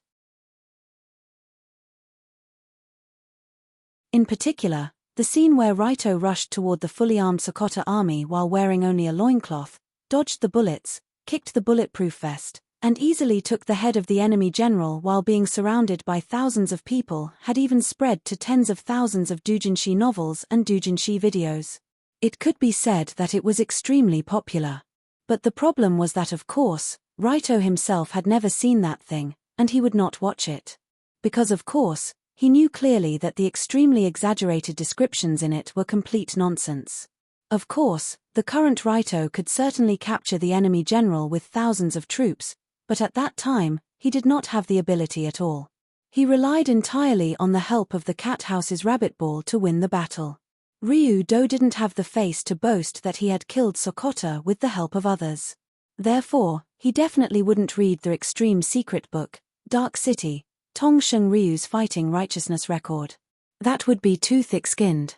However, at this time, this group of judges asked him to perform a scene from Extreme Secret Book, Records of Dark City, Raito Kiri Yoshiyuki. What am I supposed to perform? How did I sneak into the Sokoto mansion, then fight with Sokoto, and finally throw him off the second-floor balcony? Seeing that Raito was still at a loss, Immortal Otaku could not help but ask, "It can't be, right? As the dignified actor of Raito Kiri, you haven't even read Extreme Secret Book, Records of Dark City, Raito Kiri Yoshiyuki? Doesn't this mean that you know nothing about Raito Kiri himself?" The cosplay empress criticized without hesitation, "You haven't even read that famous book, so you probably don't know much about Raito. Then why did you play this role that is not suitable for you?" The gaming otaku king next to him also ridiculed, "Indeed, judging from your spirit, you are not on the same level as the character you are playing. In the future, you should know your limits and not choose such a difficult cosplay." What the F***CK? Are you kidding me? When the three judges rushed to point at the unqualified Raito cosplayer, Raito's expression became more and more unhappy. "I know nothing about myself. I know nothing about myself. I'm not on the same level as myself. Listen. Is this human language? I can't stand it. Who can stand it, you bastard? Is there anyone in this world who knows me better than me? Is it up to you guys to point fingers at me?" Therefore, the moment the judges were about to ask Raito to get off the stage and stop wasting time on the stage, a strong murderous aura suddenly swept through the entire Akihabara club. Hiss. Me. Raito took a slight breath and squeezed out a simple HMPH from between his teeth, but as the sound spread out, the judges and audience who heard their HMPH could not help but shudder. What is this? What is going on? Immortal Otaku slowly raised his right hand, whose fingerprints were worn out from reading too much manga. That hand had been with Immortal Otaku for countless years, and it had never been afraid even when it was secretly touching a woman's butt. But even so, that hand was trembling non-stop. It was as if a trash with a combat power of 5 had personally witnessed the arrival of the universe's emperor, Frieza.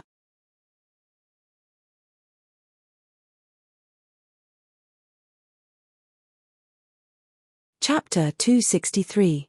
What? What is this? Who is this person standing on the stage? For a moment, the judges and the audience couldn't help but wonder. Raito had experienced so many things.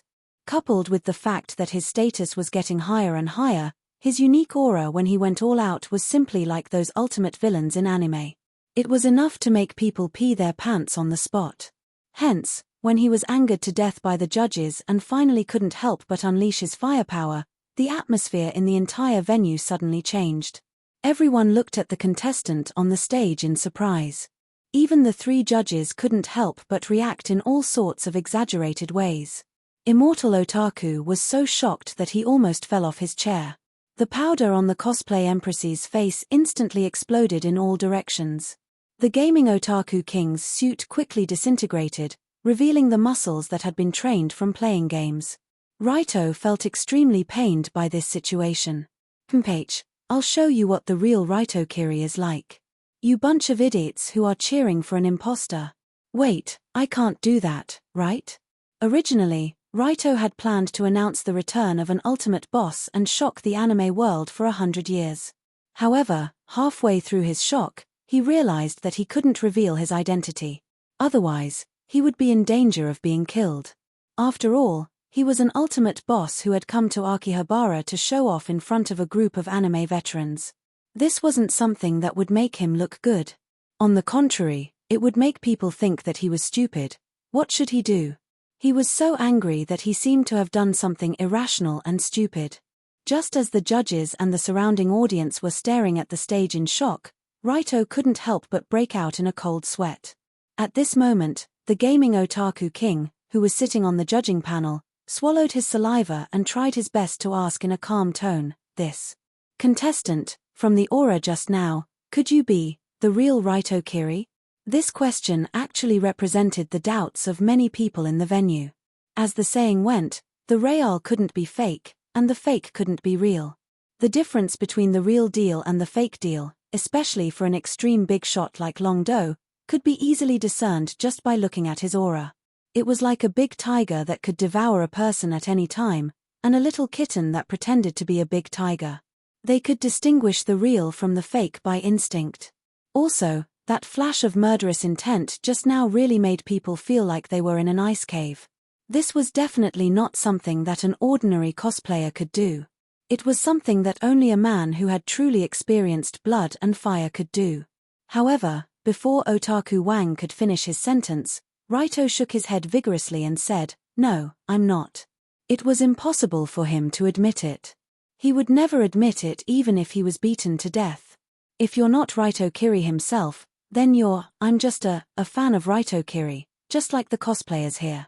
Forget it. Since I'm going to act, I'll act until the end. After secretly sighing in his heart, in order to save his last bit of face, Raito could only pretend to be righteous and continue speaking. Everyone, what you learned from Extreme Secret Booklet, Dark City, Yoshiyuki Records, is it really Raito Kiri himself? No, it's not like that. Before the others could react, Raito shook his head. What kind of person is the real Raito Kiri? He is an open and above-board person, a person who is not afraid of struggle, a true man, a hero who walks in the dark, an underground hero who is not recognized by the world, a dragon who chases after the dark. Let me ask. Speaking of this, Raito continued in a heavy tone, how could such a hero in the darkness want others to write such a book to brag about his achievements? This must be a kind of trouble for Raito boss, he doesn't want this to happen. Good. What he said seems to make sense. Hearing this, the audience below the stage couldn't help but nod their heads, and the three judges also began to ponder with a thoughtful expression. It had to be said that when the cosplayer on stage spoke seriously, he gave off the feeling of being Tongsheng Ryu Do himself. Although that was impossible, he would never admit it even if he was beaten to death. So, our understanding of Raito boss shouldn't be superficial. We shouldn't only remember his glorious deeds, we shouldn't blindly imitate his rumored behavior, but we should learn his spirit. Learn the spirit that even if the world doesn't accept me, I will still move forward.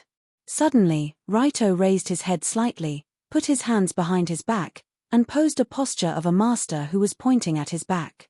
Commonly known as a posture used for showing off. However, after hearing his commentary, the judges by the stage, the audience, and the cosplayers backstage seemed to feel the heroic spirit hidden deep under the surface of the water. The corners of their eyes were slightly moist. What a great hero in the darkness. If their understanding of Raito before was limited to the exaggerated deeds on the internet. But now, after hearing Raito's speech, they gradually understood the spirit of the Rulong Group second-generation leader. They felt the heroic spirit that soared to the sky. Even if the world doesn't accept me, I will still move forward. Handsome, too handsome. This wasn't the empty handsome of those foppish idols, and it wasn't the kind of scumbag handsome that said my is very big, bear with it. It was the kind of handsomeness that even if the world didn't accept him, he still had to walk on the streets with his head held high. He still did everything with a clear conscience. Extreme Tao is the darkness of the underground. Since that's the case, I will embrace the darkness. How solemn and stirring, how valiant, and what kind of man was he? For a moment, everyone around the stage was deeply attracted by Long Do's words. They were attracted by the tragic aura of the legendary dark hero that he spoke of. Clap clap, clap clap clap. After a long silence, some people couldn't help but clap. Clap clap clap. Clap clap clap clap clap. Clap clap clap clap clap. Unknowingly, the sound of applause began to faintly spread out like waves. A few seconds later, it turned into thunderous applause that shook the entire venue. It was as if the ceiling of the Akihabara New Hall would shatter. When the applause surged, Immortal Otaku stood up with tears streaming down his face and shouted to Raito, "Good. Well said. This is the real Raito Kiri cosplayer. You deserve to be the champion of the Raito Kiri cosplay competition. Oh. Champion. Champion. Champion."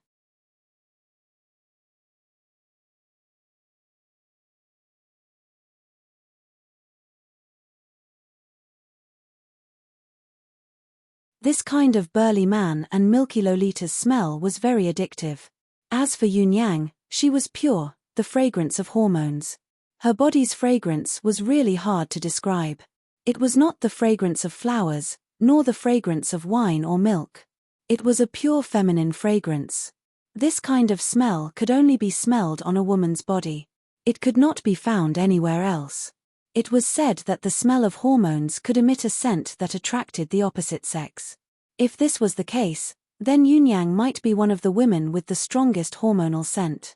This was because just by smelling the scent on her body, it could cause people to have very direct primitive thoughts. From this perspective, Yunyang and Iheim were actually the same type of witch. It was just that one was an angel and the other was a demon. They were on opposite ends of the scale, but there was no difference in their lethality to men. Thinking of this, Raito couldn't help but pick up his girlfriend's pillow from the bed and put it in front of his nose to smell it. Then, his whole body trembled, looking like a living gentleman. Of course, this was purely out of curiosity. He wanted to find out what elements were involved in the smell of hormones. There was absolutely no hint of perversion in it. Absolutely not, probably not. Ah, you came in so quickly. Why are you holding my pillow? When Raito was smelling the pillow like a fool, Yunyang also walked in from the main door. Then, she looked at his actions and asked in confusion. Ahem, aren't you going to change clothes? Hurry up, I can't wait. In order to cover up his gentlemanly behavior just now, Raito hurriedly showed an excited look. That's true. Then you wait here for a while, I'll be right there, he. After throwing a flirtatious look, Yunyang walked toward the large cloakroom next to the room. At this time, there were a lot of cosplay costumes there. It made people sigh that it's good to be rich, and it's even better to have a rich girlfriend. Oh, what will senior sister Yunyang wear in a while? It's really exciting. When Yunyang ran to the cloakroom to change clothes, Raito was lying on her soft bed and rolling around, looking like a pure young man who had never been on a woman's bed. Speaking of cosplay costumes, what do you like the most? For Raito, he should like maids the most. That kind of job of serving people with cute girls and costumes can really arouse endless fanciful thoughts of men. Coincidentally, senior sister Yunyang, who walked out of the cloakroom 10 minutes later, was dressed in a very seductive female outfit. Servant. Poser. Is this an angel? Did the maid angel come? When Yunyang walked out with a cold expression, Raito couldn't help but swallow a mouthful of saliva. At this time, Yunyang was wearing a standard black and white maid costume. The black inner shirt tightly wrapped around her slender body. The white lace skirt only reached her thighs, and there was a big bow on the waist that emphasized the girl's slender waist. Originally, a maid costume was one of the elements of Mo. At this time, Yunyang's maid costume was short, and a pair of white halter stockings swayed her legs, giving people a feeling of shining white. What's more, from the bottom of the skirt to the top of the halter stockings, it just so happened to expose a piece of snow-white skin, as well as the outline of the thighs that was wrapped by the stockings. It can be said to be a perfect absolute domain. Absolute territory referred to the space between the girl's knee-length socks and short skirt where one could vaguely see her thighs. That vaguely discernible beautiful skin allowed one to see their dreams, so it was called a sacred and inviolable territory. Originally, Yunyang's figure was the tallest among the three girls, so her legs were naturally the longest. Coupled with the white halter stockings and the short skirt absolute domain, it made people want to lie down on the spot and become the carpet under her feet. Beautiful, beautiful, really beautiful. At this moment, senior sister Yunyang was wearing a set of maid attire. Her cloud-like brown hair was tied into a neat high ponytail. Coupled with the cold and arrogant expression on her face, it really made people unable to stop themselves from looking at her. Wait. Why does the maid have such an expression? It seems like she treats the master as trash. Generally speaking, maids are not submissive. They will do whatever they are told to do. Why is Yunyang acting as a maid like this? Just when Raito looked at the maid Yunyang with a puzzled look, she frowned and said sternly, "Hey? You, what are you doing lying on Miss Bed? Pervert." Logically speaking, this is Yunyang's own room, and the bed is also her own bed, but Yunyang said that it is Miss Bed. So that's the case. Is it such a setting? Her current maid role is playing the maid of Yunyang in Tsukumi. Unlike Colored Glaze, Yunyang did not have a personal maid following her. So at this time, Miss put herself in a role similar to 16 Nights in Dancing costume and began to angrily scold the stinky man who was lying on Miss' bed. Union's acting was not bad. At least he could feel her momentum of looking at men as trash. From a certain point of view, it was really similar to Dancing costume. Since Yun Yang wanted to put on an act, then Long Do naturally would not refuse to accompany her. So he sneered and said, "Enrich, with my relationship with your miss, I can go to her bed if I want to. Even if your miss is on the bed, I will do it without hesitation." When he said without hesitation, Raito slightly curled his lips. Obviously, this sentence had a double meaning. After all, the word on had a deeper meaning. After hearing this sentence, the maid Union's face turned a little red, but she still angrily said, "Disgusting. Disgusting. You stinky men, all you think about is these messy things all day long. Me. I don't want Miss to be sullied by you." As Yun Yang spoke, she put her hands on her waist and put on a superior posture while looking at Raito who was lying on Miss' bed. This kind of superior posture and her service profession as a maid produced a strange contrast. Well, how to put it, it would make the person who liked it feel very good. Coincidentally, Raito was the kind of person who liked it. Although he was not a masochist, who could reject such a beautiful and cute maid who looked at her master like he was trash? Thus, when he heard Yun Yang's words, he couldn't help but take a deep breath. Then, he stretched out his hand and directly pulled this tsunda maid onto the bed.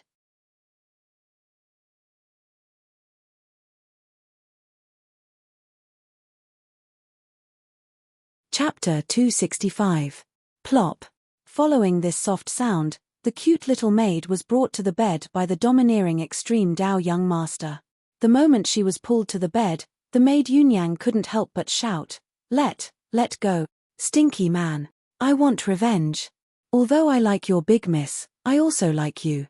Without waiting for the maid Yun Yang to finish her words, Raito whispered softly in her ear, and at the same time, he kissed her round earlobe. Oh.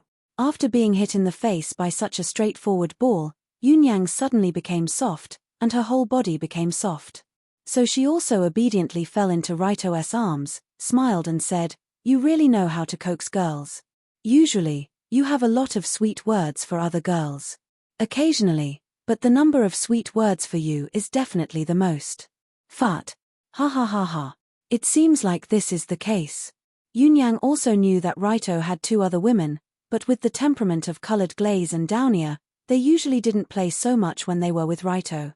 After being intimate for a while, Yun Yang slowly got up from the bed, pointed at her outfit and asked, "Stop joking, what do you think of my outfit?" "Very good."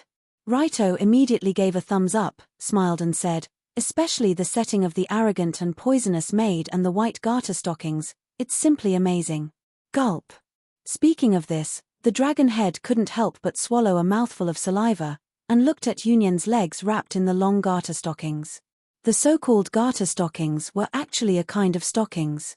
It was just that in the past, when stocking technology was not developed, nylon stockings without a corset design would easily slide down. Therefore, things like suspenders were developed. To put it bluntly, it was just a design to fix the stockings. Logically speaking, with the improvement of the design of stockings and the development of some small products similar to stocking glue, the situation of women slipping down when wearing stockings had decreased a lot. Therefore, garter stockings should also be retired from the stage of history. However, this did not happen. At some point, garter stockings became a symbol of femininity. Unlike stockings and pantyhose without suspenders, suspender stockings were like the straps behind a bra because of the two suspenders. They became a special prop that attracted people's interest. In this day and age, socks were not necessarily for wearing. They could be worn for use. After all, a woman's long and slender legs were the most attractive part of a man. Coupled with the two straight straps of the garter stockings, it was as if the straps were used as threads on the graceful thighs, making it easier for people to see the three-dimensional structure of the thighs. And the most important thing was that the straps of the garter stockings had a hint of going up, and up. It made people feel as if they could go up along the straps, and their consciousness would dive into the top of the garter stockings and go to the mysterious secret garden. Therefore, The legs wearing garter stockings were beautiful and had a certain suggestive effect. It could make people feel that the legs were very beautiful. If the legs were white and long, the bones and flesh were well proportioned, and the owner of the legs was a great beauty, then it would be even more beautiful. There was no doubt that Yunyang perfectly met the above characteristics, so Raito couldn't help but look at her legs wearing white garter stockings. This was a very normal situation. At this time, the maid was lying on the bed with her legs slightly bent, supporting her face with her elbows. This posture could perfectly show the curves of her body. After noticing Raito's gaze on her legs, Yunyang was not pretentious, but asked with a smile, "So you like this? Is this the so-called stocking fetish?" "Ah, is it? I can't say for sure. In short, I am attracted to it." Facing this question, Raito was a little embarrassed. After all, it was still a little embarrassing to be obsessed with legs wearing stockings. But Yunyang was more considerate than Raito. She actually stretched out her legs generously and signaled to Raito with her eyes that he could touch it if he liked. "Really? Can I really do this?" Looking at the pair of beautiful legs wearing white stockings in front of him, although Raito thought this is not good in his heart, his hand honestly held Yunyang's slender jade foot and curiously played up and down. As early as when he was driving to the Tokyo Emperor Hotel, Raito had some strange thoughts about Yunyang's feet. Her moderately sized feet were very delicate. The shape of the ankle and instep were extremely beautiful. Coupled with the white stockings covering it, it made people want to hold it in their hands and play with it carefully.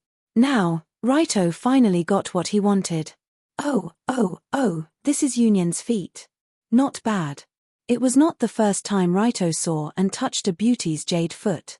In fact, he had seen or touched this part of his harem of 3 people. Downier's feet were the smallest.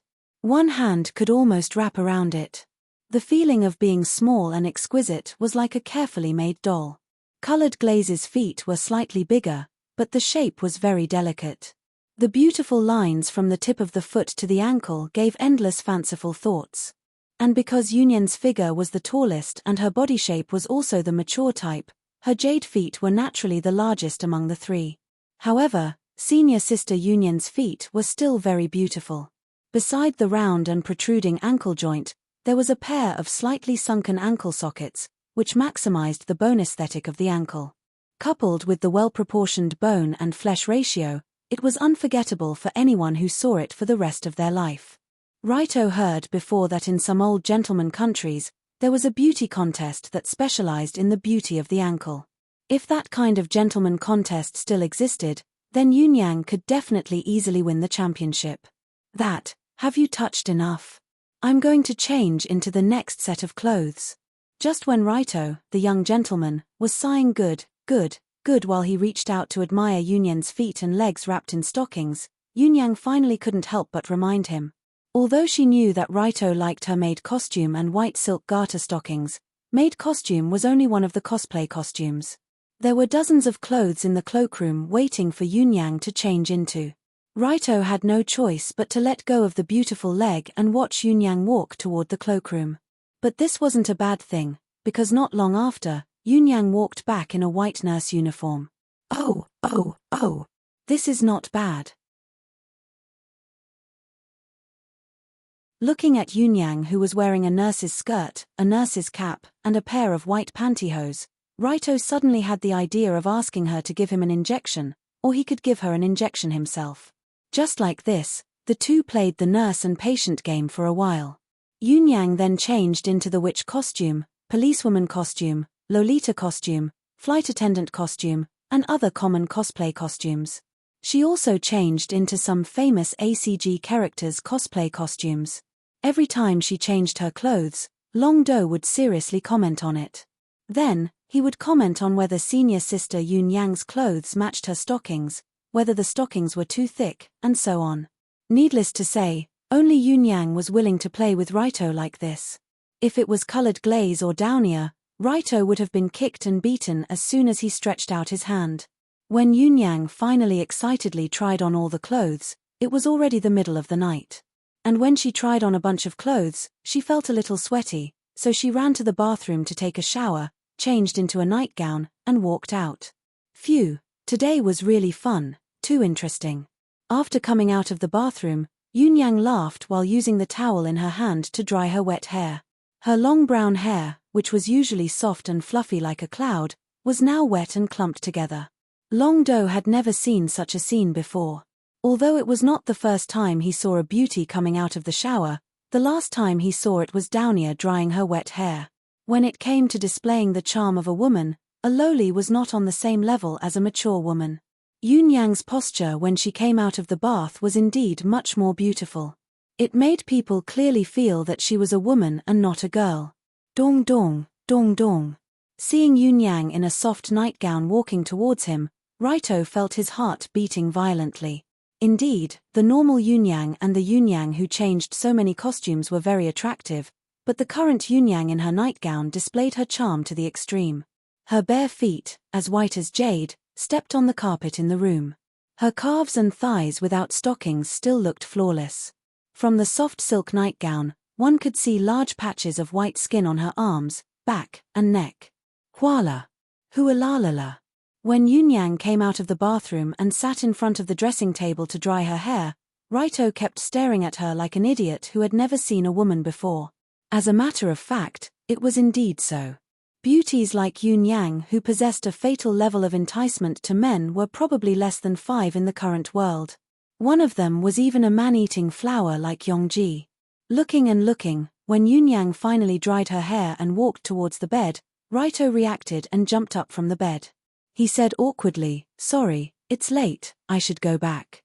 Because he was just engrossed in watching, Raito didn't react and now it was already this time. After all, now that Yunyang was ready to wash up and sleep, he was still in her room, which was more or less suspicious of being a hooligan.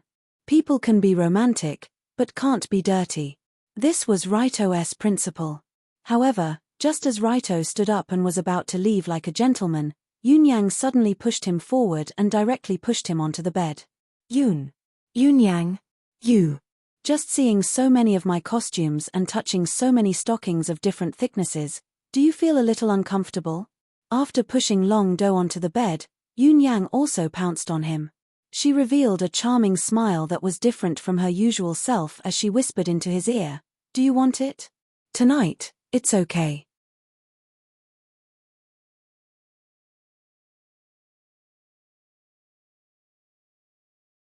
Chapter 266. Generally speaking, when a woman says "Do you want it?" If it's tonight, it's okay. When she says this, she probably didn't mean to ask if he wanted to eat supper tonight.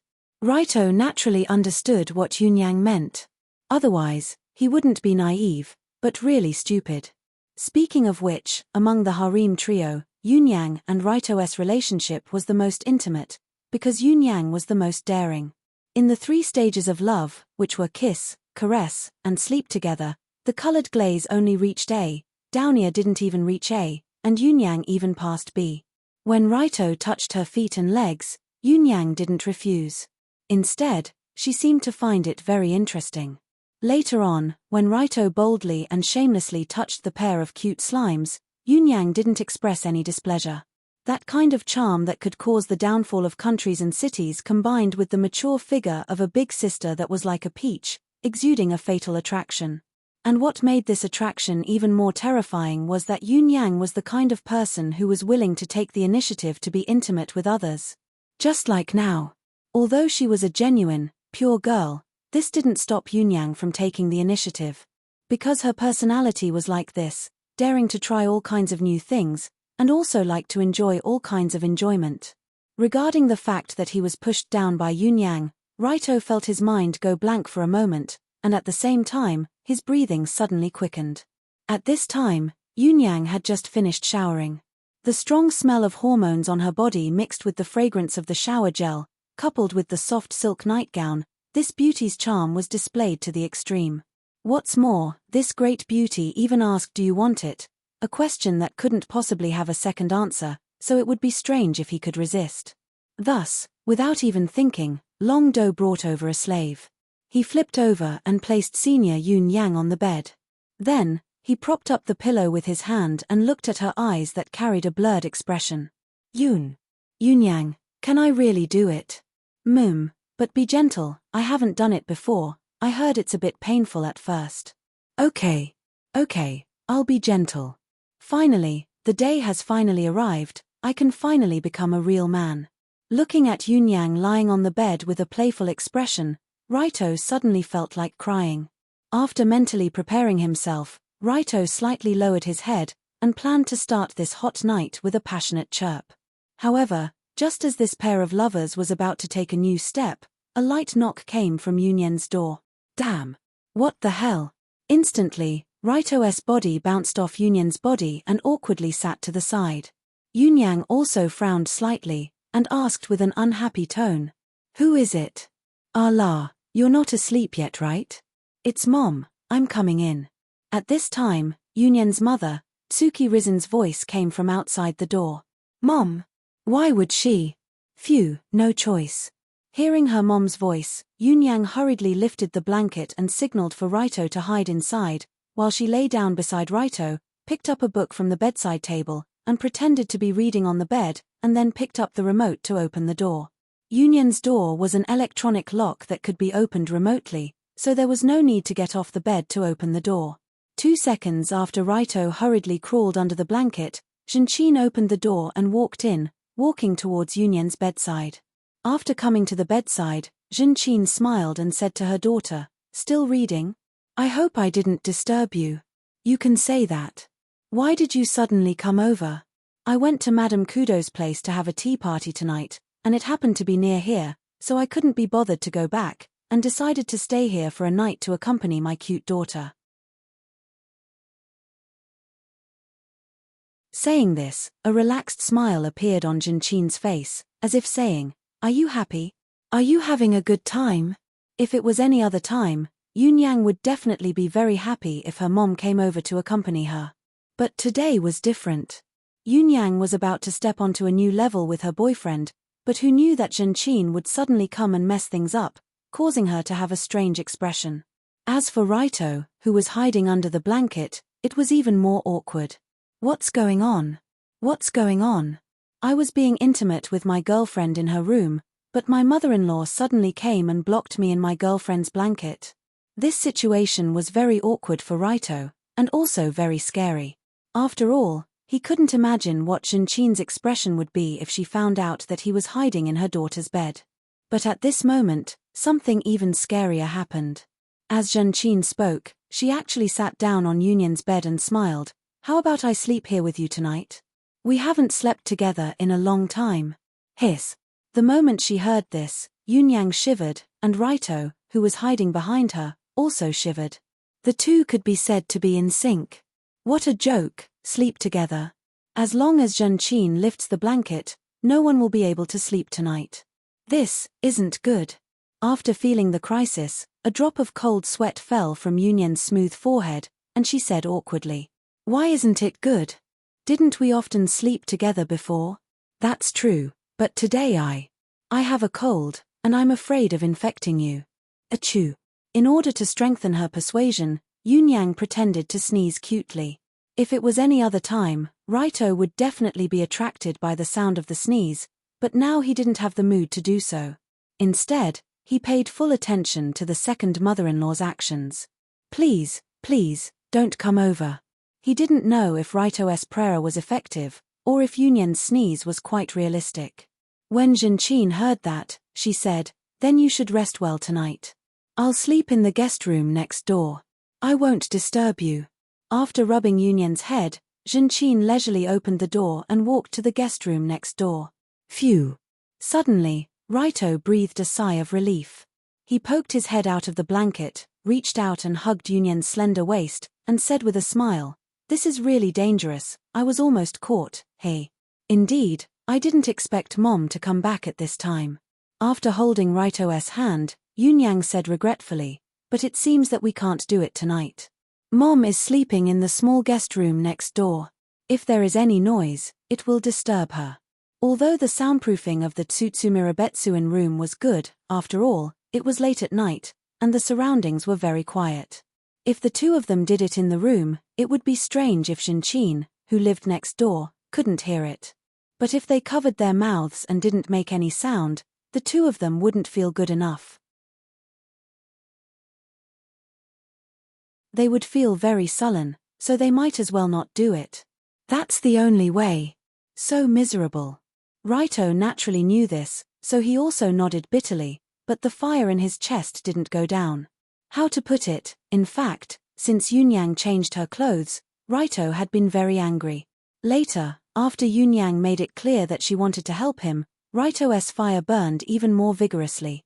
To use an exaggerated analogy, Raito was like a volcano that was about to erupt. If there was no vent, then he could only wait for the boiling magma inside to slowly calm down.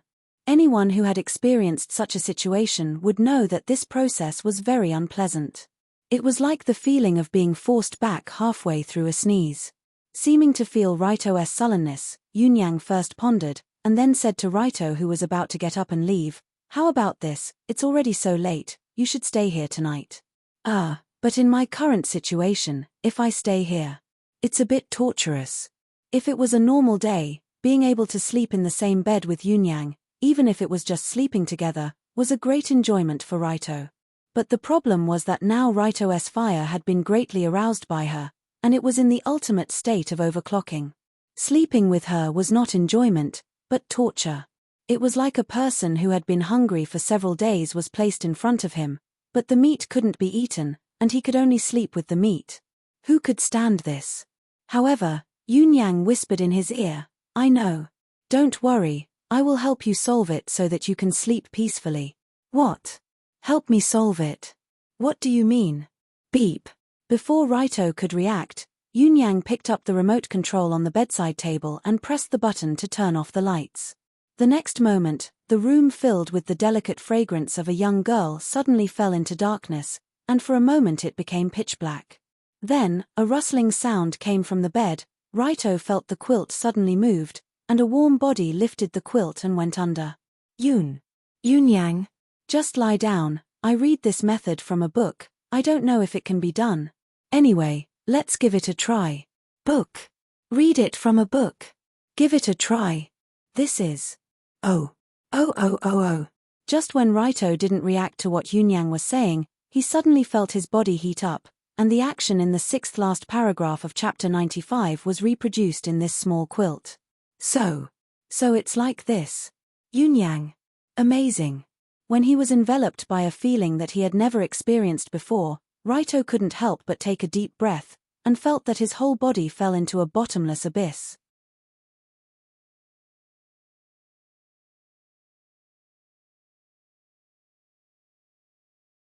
Chapter 267. Hot dogs were a very normal way of making sausages. Speaking of hot dogs, I believe everyone is familiar with them, but how exactly are hot dogs made? Let's let Yunyang take everyone to understand. The specific method of making a hot dog was to use 2 pieces of white, round, and soft bread to clamp the sausages that had been roasted to make them hot. Then, smear a little slippery sauce on them, and rub them left and right so that the sausages and bread would fully absorb the sauce. Speaking of which, this was a commoner's delicacy that was simple to make and tasted great. Senior sister Yunyang, as a young miss, had never made a hot dog before. She had only read about how to make a hot dog in a book. Today, she decided to use it on a whim. But from the way she rushed to the bathroom to take a shower, this dish was not easy to make from a certain perspective. She still had to wear an apron. Yunyang. Are you okay? I'm okay, I was just shocked. It's amazing, like a water faucet suddenly exploded. Sorry. It's okay, it's a new experience, and it's quite helpful for writing novels. Thank you for your hard work. After holding Yunyang in his arms, Raito kissed her forehead, and then the two fell asleep in each other's arms. That night, Raito slept very well. The next day, when he woke up, he was even more refreshed. He was full of energy, as if he had just completed some kind of trial. Is this the feeling of having a girlfriend? Goodbye, good brother. After getting up, Raito looked at his right hand, and nodded solemnly, as a final farewell to his bachelor life for the past 10 years. Oh, good morning. Not long after, Yunyang, who was lying next to him, also woke up, and then casually stretched. Seeing her graceful curves when she stretched, Raito sighed again. For a moment, he could not believe that he was able to become a lover with such a beauty. How to describe it? Raito and Yunyang were now on a new level, but not completely on it. They tried some new things, but not completely at the end of it. But no matter what, last night's strange experience made Raito very happy. At the same time, he also saw Yunyang's side that he would not normally see, and it was extremely shocking. Although Long Do knew from the beginning that senior sister Yunyang was very bold, he didn't expect her to be bold to this extent. She was clearly a young girl, but she directly skipped the novice stage and practiced the kind of senior technique that only talented women could master. So far, only Yunyang could master this kind of skill. Colored Glaze and Downier did not have this kind of talent. And if Raito asked them to do it, he would probably be killed on the spot. It did not matter whether they had the talent or not. Therefore, even if Yunyang was not proficient in this kind of skill, it was enough to make Raito admire her.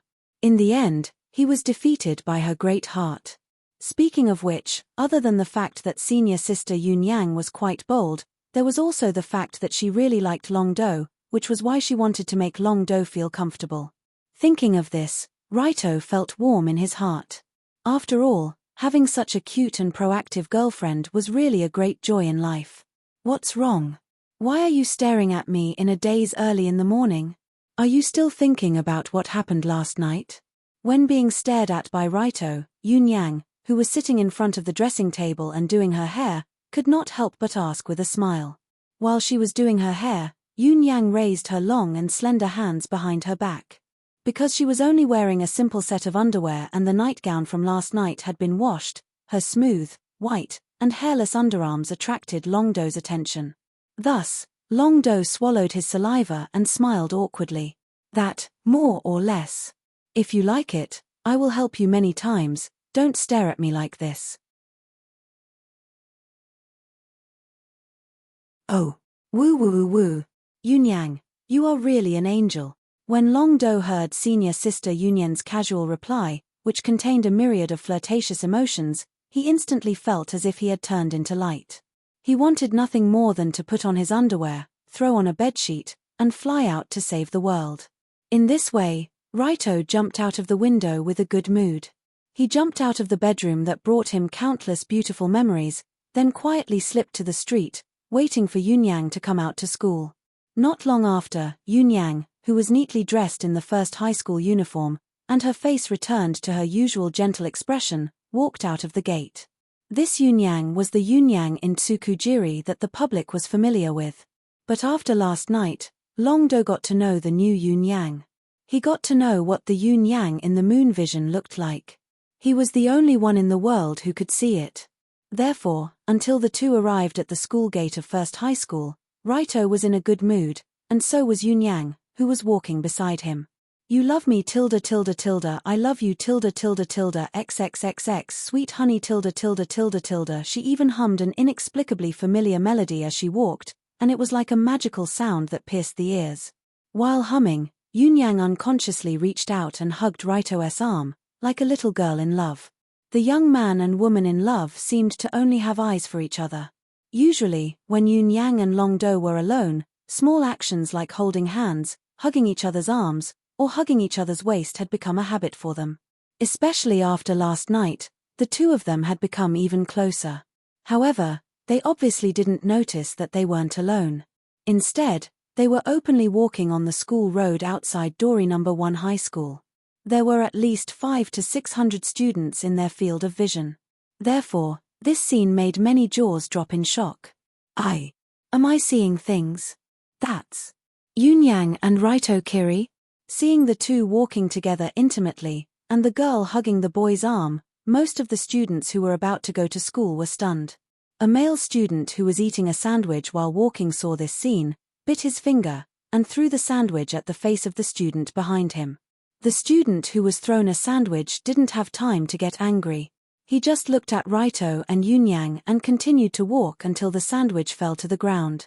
The sandwich that fell to the ground was stepped on by another student who saw this scene. He did a 90-degree split on the spot, and his crotch cracked. Of course, This was only a small incident that happened in a small area. From the time Long Do and Yun Yang walked affectionately to the school gate, there were countless of blunders caused by excessive shock, such as falling, dropping things, bumping into each other, bumping into a tree, bumping into a telephone pole, drinking a drink into one's nostrils, and so on.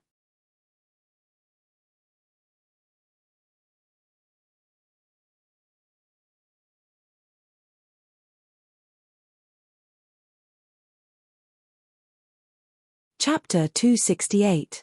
Early in the morning, in the Year 2 Class A classroom of the Dory First High School, an unprecedentedly low pressure was wreaking havoc.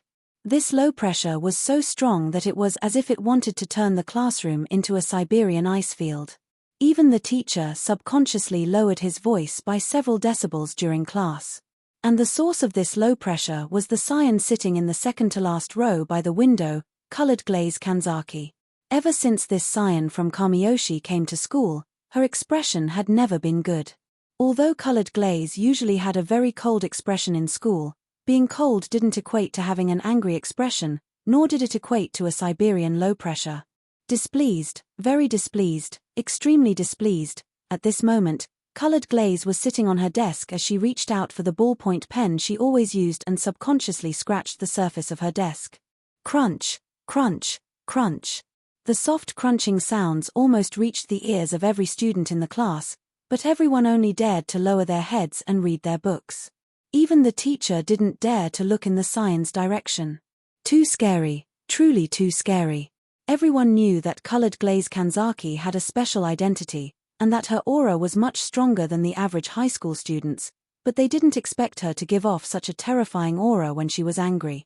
She was just sitting there, but it was enough to make everyone feel as if they were in hell. Colored glaze in this state was just that terrifying. Miss, it can't be, right? She's actually this angry because of that bastard Raito? Dancing Costume, who was also in Year 2 Class A like Kanzaki, naturally knew why colored glaze was so angry today. Without a doubt, it was related to this morning's incident between Raito and Yun Yang. By the time the first class started, almost everyone in the school knew about the news. They all knew that the third year's school bell, the famous Yun Yang flower, was already taken. Actually, when Dancing Costume saw that photo, she already knew that Kanzaki would be angry, but she didn't expect her to be so angry that she almost exploded on the spot. Colored glaze liked Raito, and Dancing Costume knew this very well. But Dancing Costume also knew that Raito was dating Yun Yang, and Kanzaki had tacitly agreed to it. This made Dancing Costume feel very strange. Colored glaze clearly allowed Raito date Yun Yang, so why was she so angry? The reason for this was actually very simple. To put it bluntly, I was the one who came first. Indeed, in this world, no one was more qualified to say this than colored glaze. From the beginning, Raito was the first to like colored glaze. He was the first to confess to colored glaze, the first to go through thick and thin with colored glaze, the first to visit colored glaze's home, the first to make a promise to colored glaze, the first to kiss Kanzaki. Why?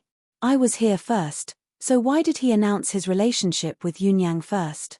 If that's the case, then wouldn't it seem like I'm the mistress? Catcher. Thinking of this, colored glaze's slender hand suddenly exerted force, and actually broke the ballpoint pen in her hand on the table. It was obvious how unhappy she was in her heart. Indeed, colored glaze did approve of Raito's idea of starting a harem, and also acknowledged that Yun Yang and Downia were qualified to serve one husband with her. But even so, colored glaze would never give up the position of main wife. Damn it, I really want to announce to everyone that Raito is my man. But I can't. Although colored glaze really wanted to declare her authority as the main wife, the current situation didn't allow her to do so. The reason was still the same, because the Kamiyoshi wouldn't allow the heir to the throne to fool around with men outside. Not only the Kamiyoshi wouldn't allow it, but the Yatsuki organization also wouldn't allow it. So even if colored glaze wanted to declare her sovereignty, she couldn't do so before solving the Yatsuki and Kamiyoshi problem. Irritated. The more she thought about it, the more irritated colored glaze felt, but she couldn't do anything. However, Just as Colored Glaze was infuriated, Raito in the next classroom received a special text message. Beep beep, beep beep. Accompanied by a familiar sound from the phone, Raito took out the phone from his trouser pocket and clicked on the message. But the moment he saw the message, Raito immediately frowned and then stood up abruptly. This action startled the students and teachers of Grade 2 Class B, but she didn't care about the sudden silence in the classroom. Instead, she stood up and walked out without hesitation. What's going on? Everyone was stunned when they saw Long Do walk out of the classroom as if there was no one around. However, due to Long Do's status and his reputation, no one dared to say anything. But after he walked out of the classroom, he made an even more exaggerated move. Da. Accompanied by a burst of hurried footsteps in the corridor, Raito pushed open the door of the second-year class next door. Hey! Isn't this Raito Kiri? Seeing Raito suddenly push open the door during class time, the teachers and students of the second-year Class A were stunned. What was even more exaggerated was that after entering the door, Long Do directly went to Liu Li's seat. Moreover, he stretched out his hand and pulled this dumbstruck young miss up from her seat. Finally, he quickly walked outside. All of this happened too quickly, in just a few seconds. Before anyone could react, Raito had already pulled Colored Glaze out of the classroom. The whole process looked like a bride snatching. After a few steps, Colored Glaze tried to shake off Raito's hand in surprise, and asked in an incredulous tone, Wait, what the hell are you doing? It had to be said that Raito's move just now was really shocking. He actually went straight into the next class during class and pulled the young lady Colored Glaze out. If there was no reasonable explanation, then this incident would probably become the second explosive point of the day, enough to be on par with the Yunyang and Raito dating incident. But just as Colored Glaze was trying to struggle, Raito said seriously, Don't make trouble. Something happened to Lady Ruehue. We must immediately rush to Kamishiro Imperial Garden. Lady Ruehue. Something happened to Mother? The moment she heard this sentence, Colored Glaze suddenly trembled. After all, she never dreamed that Raito pulled her out of class because of this. But in the next moment, Colored Glaze quickly thought of a strange point. Wait. Something happened to Mother. Why didn't I know? How did he know? Thinking of this, Colored Glaze couldn't help but show a puzzled expression. Ruehue Kaneshiro was Colored Glaze's biological mother, and logically speaking, the relationship between the two of them was the closest in the world.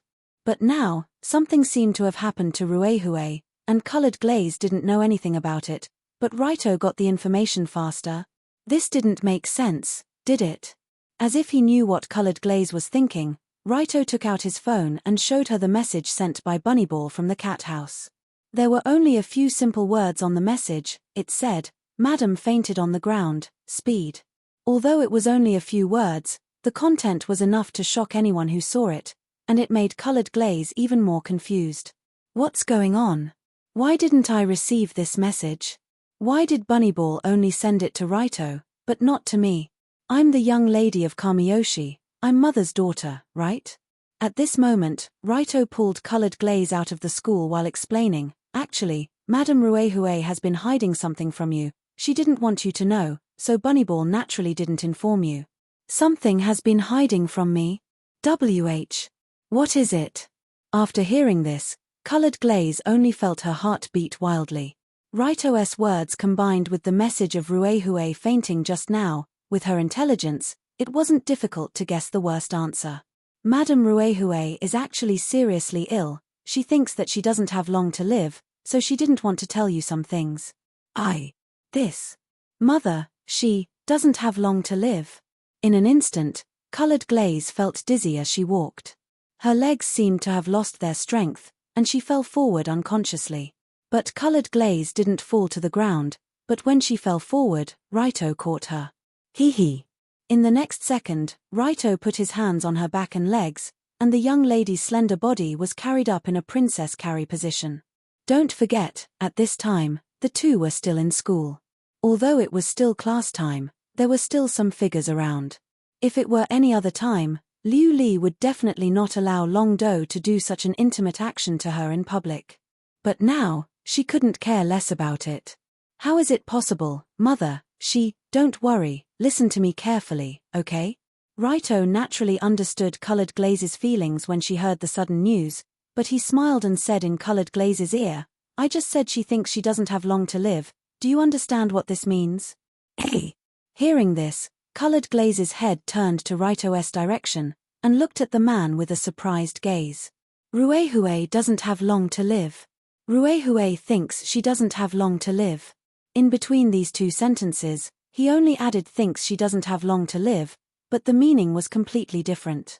Difficult. Difficult to say? After understanding Raito's meaning, Colored Glaze asked with trepidation, You mean, Mother can still be saved? She won't die. Of course. Hearing this, Raito showed a confident expression, then lowered his head, and gently kissed Colored Glaze's forehead. I bet on my Raito Kirie's name, I will definitely let her live. Otherwise, wouldn't I have worked for nothing for the past few months? Thinking about the past few months of blood and tears, Raito couldn't help but feel like crying. Even more than Colored Glaze, he wanted to cry.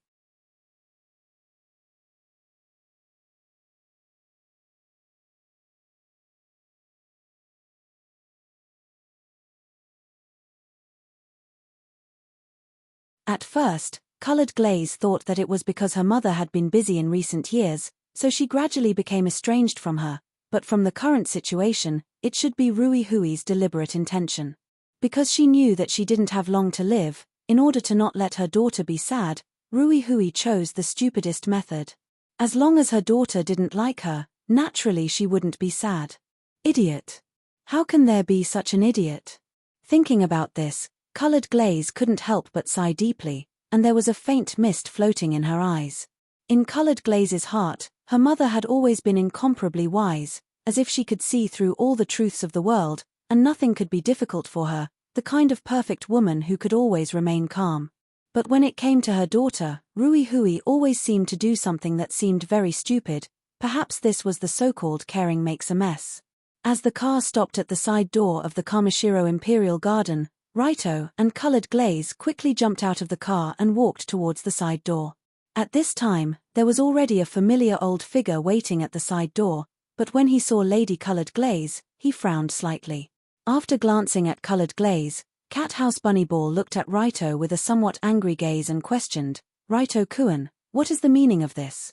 From the beginning to the end, Ruihui's physical condition was a big secret that had to be hidden from Colored Glaze, and Raito also agreed to this condition to start a series of cooperation with Ruihui.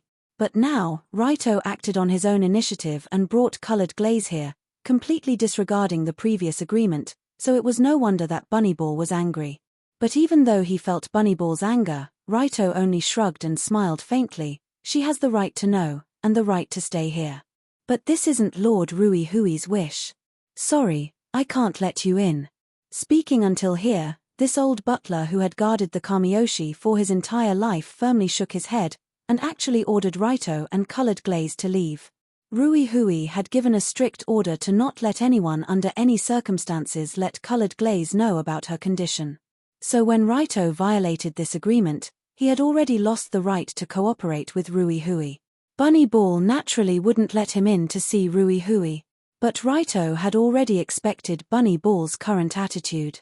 So he smiled at Colored Glaze and said, You go in first, I'll be there later. Okay. Although she knew that Bunnyball wouldn't let her in so easily, but since it was Raito who told her to go in, Colored Glaze didn't hesitate to walk towards the side door, as though she didn't care about this guardian ninja at all. Young mistress. I'm sorry. Let me apologize with my death after this. Seeing that Miss actually wanted to barge into the garden, Bunnyball could only sigh, and with a wave of his right hand, an almost inaudible long needle flew towards Colored Glaze's body. As a guardian ninja, Bunnyball was the best at controlling this kind of special long needle. Through the control of ki and acupuncture points, Bunnyball could make the human body produce all kinds of miraculous reactions. So if this needle hit, it wouldn't be difficult to make Colored Glaze faint on the spot. Of course, the prerequisite was that it hit. But just as Bunny Ball's long needle pierced through the air and flew towards colored glaze, a small steel ball flew out from the opposite direction like a meteor. It directly shot down the long needle in mid-air. What? Seeing this scene, Bunny Ball gritted his teeth and tilted his body to the side, swiftly dodging the small steel ball that was flying towards him after the needle was shot down. Bang! Following that, with a loud bang, the small steel bead that was only the size of a fingernail, but was abnormally heavy due to the special material used, smashed into the wall behind Rabbit Ball, and actually punched a small hole in the wall that was visible to the naked eye. What kind of shocking destructive power was this? If it hit a person, the power would be no different from a bullet. Just as Bunny Ball was shocked by the power of the small steel ball and unconsciously dodged, Colored Glaze took the opportunity to run inside, leaving the old butler who was guarding the side door behind her. Colored Glaze's running speed wasn't fast. To Bunny Ball, it was almost the same as a tortoise. If he really wanted to chase, he could definitely catch up. But now, it wasn't that Bunny Ball didn't want to chase, but that he couldn't. This was because when Bunny Ball instinctively wanted to block Colored Glaze and prevent her from entering the Imperial Garden, a fierce killing intent had already locked him in place. He couldn't move recklessly, or else he would definitely be attacked, and might even die. In the past 70 years, Bunny Ball had felt this sense of danger countless times. But this time, such a hair-raising sense of crisis was brought to him by a youth who had not even reached the age of 17. Raito Kiri. Amazing. When Bunny Ball finally turned his head to look at Raito, the youth who was holding a few small steel balls with a calm expression laughed and said, "You actually dare to make a move on the young miss of your family? There should be a limit to using your seniority, old man Bunny Ball." When he spoke up to hear, Long Do took a deep breath while the tendons and bones in his entire body started trembling like whips, and his aura instantly became a few times stronger than before. At a glance, he seemed like an extremely robust giant. What a strong chi! It was very close to Dan Jin, no wonder he could kill Ritualist. Sensing Raito's powerful chi that was rapidly connecting to his body, and constantly controlling his muscles to tremble, even Bunny Ball couldn't help but feel a huge pressure. 2 months ago, when Bunny Ball heard that Raito had defeated Saito Ritualist in a one-on-one duel, he was actually somewhat in disbelief. After all, Bunny Ball was very clear about Saito's strength, and the two of them had been old rivals for many years. Although Bunny Ball knew that he was stronger than Saito, but at most, he was only slightly stronger. How could a teenager like Raito win against Saito Ritualist? At first, Bunny Ball thought that Raito had used some tricks or took advantage of Saito Ritualist's perilous state to kill him. However, judging from the aura of a top-notch warrior emanating from Long Do's body, he might not have done those despicable things. Instead, he had openly smashed the demon child into pieces. At least from Bunny Ball's point of view, the current Raito was so strong that even he didn't have the confidence to win.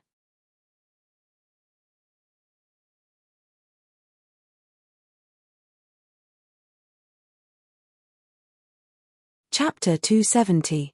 Finally, I can fight with him. Looking at the old man standing in front of him with stern and vigilant eyes, Raito was obviously very excited at this time. In theory, he was one of the strongest people in the world. In the original novel, he was described as having combat power that was close to the limit of humans. Although Rabbit Ball's current physical fitness was only LV4 physique, that was mainly because Rabbit Ball was now an old man in his 70s, and his physical ability naturally declined. At his peak, when he was about 40 years old, Rabbit Ball could be said to be a genuine monster. His strength was hard to estimate, and he even had the battle record of taking thousands of lives by himself. Raito was naturally very clear about Rabbit Ball's strength. Even when he had just arrived in this world, he had personally felt this man's mountain-like pressure. Just after Raito solved the crisis of Colored Glaze's warehouse, in the Kamishiro courtyard, Rabbit Ball, who appeared in front of Raito, used his unreasonable strength to teach Raito a good lesson, telling him that if he didn't have strength, he would only end up being slaughtered. Although Raito successfully used some small tricks to play Rabbit Ball at that time, and finally extorted an exchange condition, which was a small advantage. However, Long Do would always remember that day. He would always remember that day when he was almost unable to have any descendants. But it was different now. After half a year or so, The current Long Do was no longer the trash who was trembling in fear in the God Generation courtyard. Now, he had challenged Iheim, fought with the demon child, and raised his middle finger in front of the Kokyo. Whether it was personal strength or experience, he had far exceeded the level he should have at this age. In this way, he already had enough strength to compete with Rabbit Ball, and he already had the confidence to get back at Rabbit Ball. Coincidentally, there was a good opportunity to exchange blows with Rabbit Ball. Before Colored Glaze and Mrs. Ruehue finished discussing, "You stay here with me." Thinking of this, Raito's eyes sharpened, and his right hand holding 3 small steel balls waved like lightning, throwing out a few small things in his hand. How much destructive power could a small steel ball have? Sigh, it really is. At this time, Raito's passive skill Hooligan Immortality had reached 60% proficiency. This proficiency was already very exaggerated. It was almost the level of 20 or 30 years of hard work. This skill combined with Raito's strong physique and ki control was enough to turn the thrown miscellaneous objects into a real weapon. In addition, these small steel balls in his hand were bullets deliberately made by Raito. Although they looked small, they were all solid steel balls made of the hardest and heaviest steel. The weight was not a joke. "No, I can't take it." Just as the small steel balls in Raito's hand flew out, Rabbit Ball's figure disappeared with a whoosh and then appeared behind Raito. Compared to the top powerhouse Saitu, who had fought against Ryu Dojo before, Hasamaru's tactical system was obviously very different from that of the demon child. Entering Dao mainly relied on a terrifying brute force skill to kill the enemy. After special training, the palm had the power to flatten steel like mud. With one palm, the flesh and bones would be pulverized. There was no way to block it. Rabbit Ball was different. His physical fitness was not as terrifying as entering Dao, nor did he cultivate so many brute force skills. But this old man was ridiculously fast. Yes, fast, too fast. Raito was now level 3 insight. Logically speaking, his dynamic vision could not be said to be the best, but it was already quite good. But just as Rabbit Ball dodged the small steel balls and appeared behind Raito, Raito did not see how he moved or from which angle.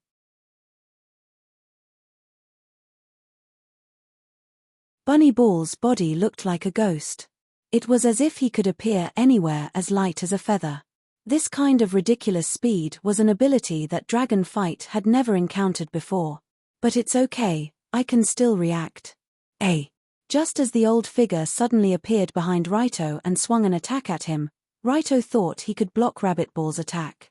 But Raito was obviously too naive because Rabbit Ball's attack was several times faster than his movement speed. Sheeing. For a moment, it was as if the air was neatly cut in half. Rabbit Ball's arm was like a sharp blade stabbing at the back of Raito's neck. Because of the speed, the violent sound of the wind breaking could only be heard after the attack. How to describe this feeling? It was like swinging a whip. A whip swung at high speed could reach a speed faster than the speed of sound at the tip. At this moment, Rabbit Ball's hand was like that whip. And the 3 fingers that he clasped together and stabbed at Raito were the tip of the whip. At the same time, it was also the fatal tip. Too fast, Rabbit Ball's speed was too fast. It was so fast that even Raito could not defend in time. Inner technique, sacrificial blade. The next moment, the 3 fingers that formed the shape of the character pierced Raito's neck from the back, aiming at the vital part of the human body, the medulla oblongata. Once this part was pierced or cut, it could lead to a life-threatening situation. In other words, Rabbit Ball's inner technique, sacrificial blade, was aimed at taking a life. Young man, you can only blame yourself for betraying Ruihui-sama. Go to hell and repent. The moment his fingers pierced Raito's neck, Rabbit Ball silently said in his heart. The decisive difference between him and Saitu, who was a martial Dao grandmaster, was that Ramaru wasn't a martial artist.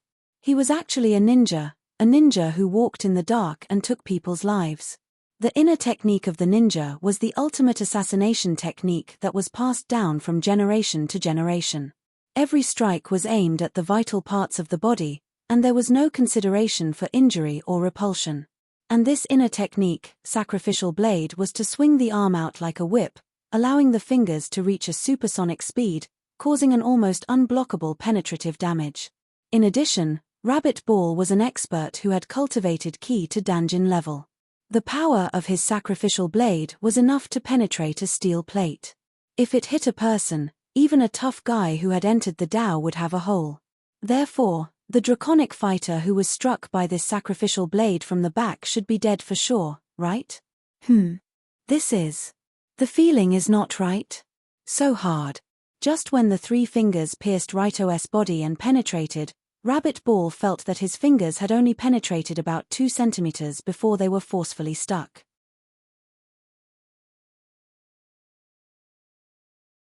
The power of this move was indeed strong, and it did break Raito's defense.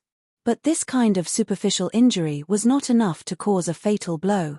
It was not enough to kill Raito.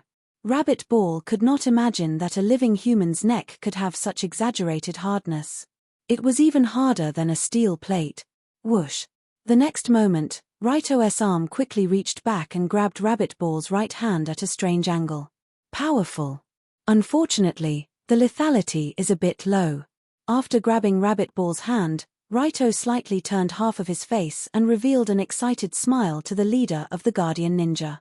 The Guardian Ninja was said to be the descendant of the ancient Wind Demon Ninja. They mastered almost all the advanced techniques of the ninja profession. Their speed was as fast as lightning.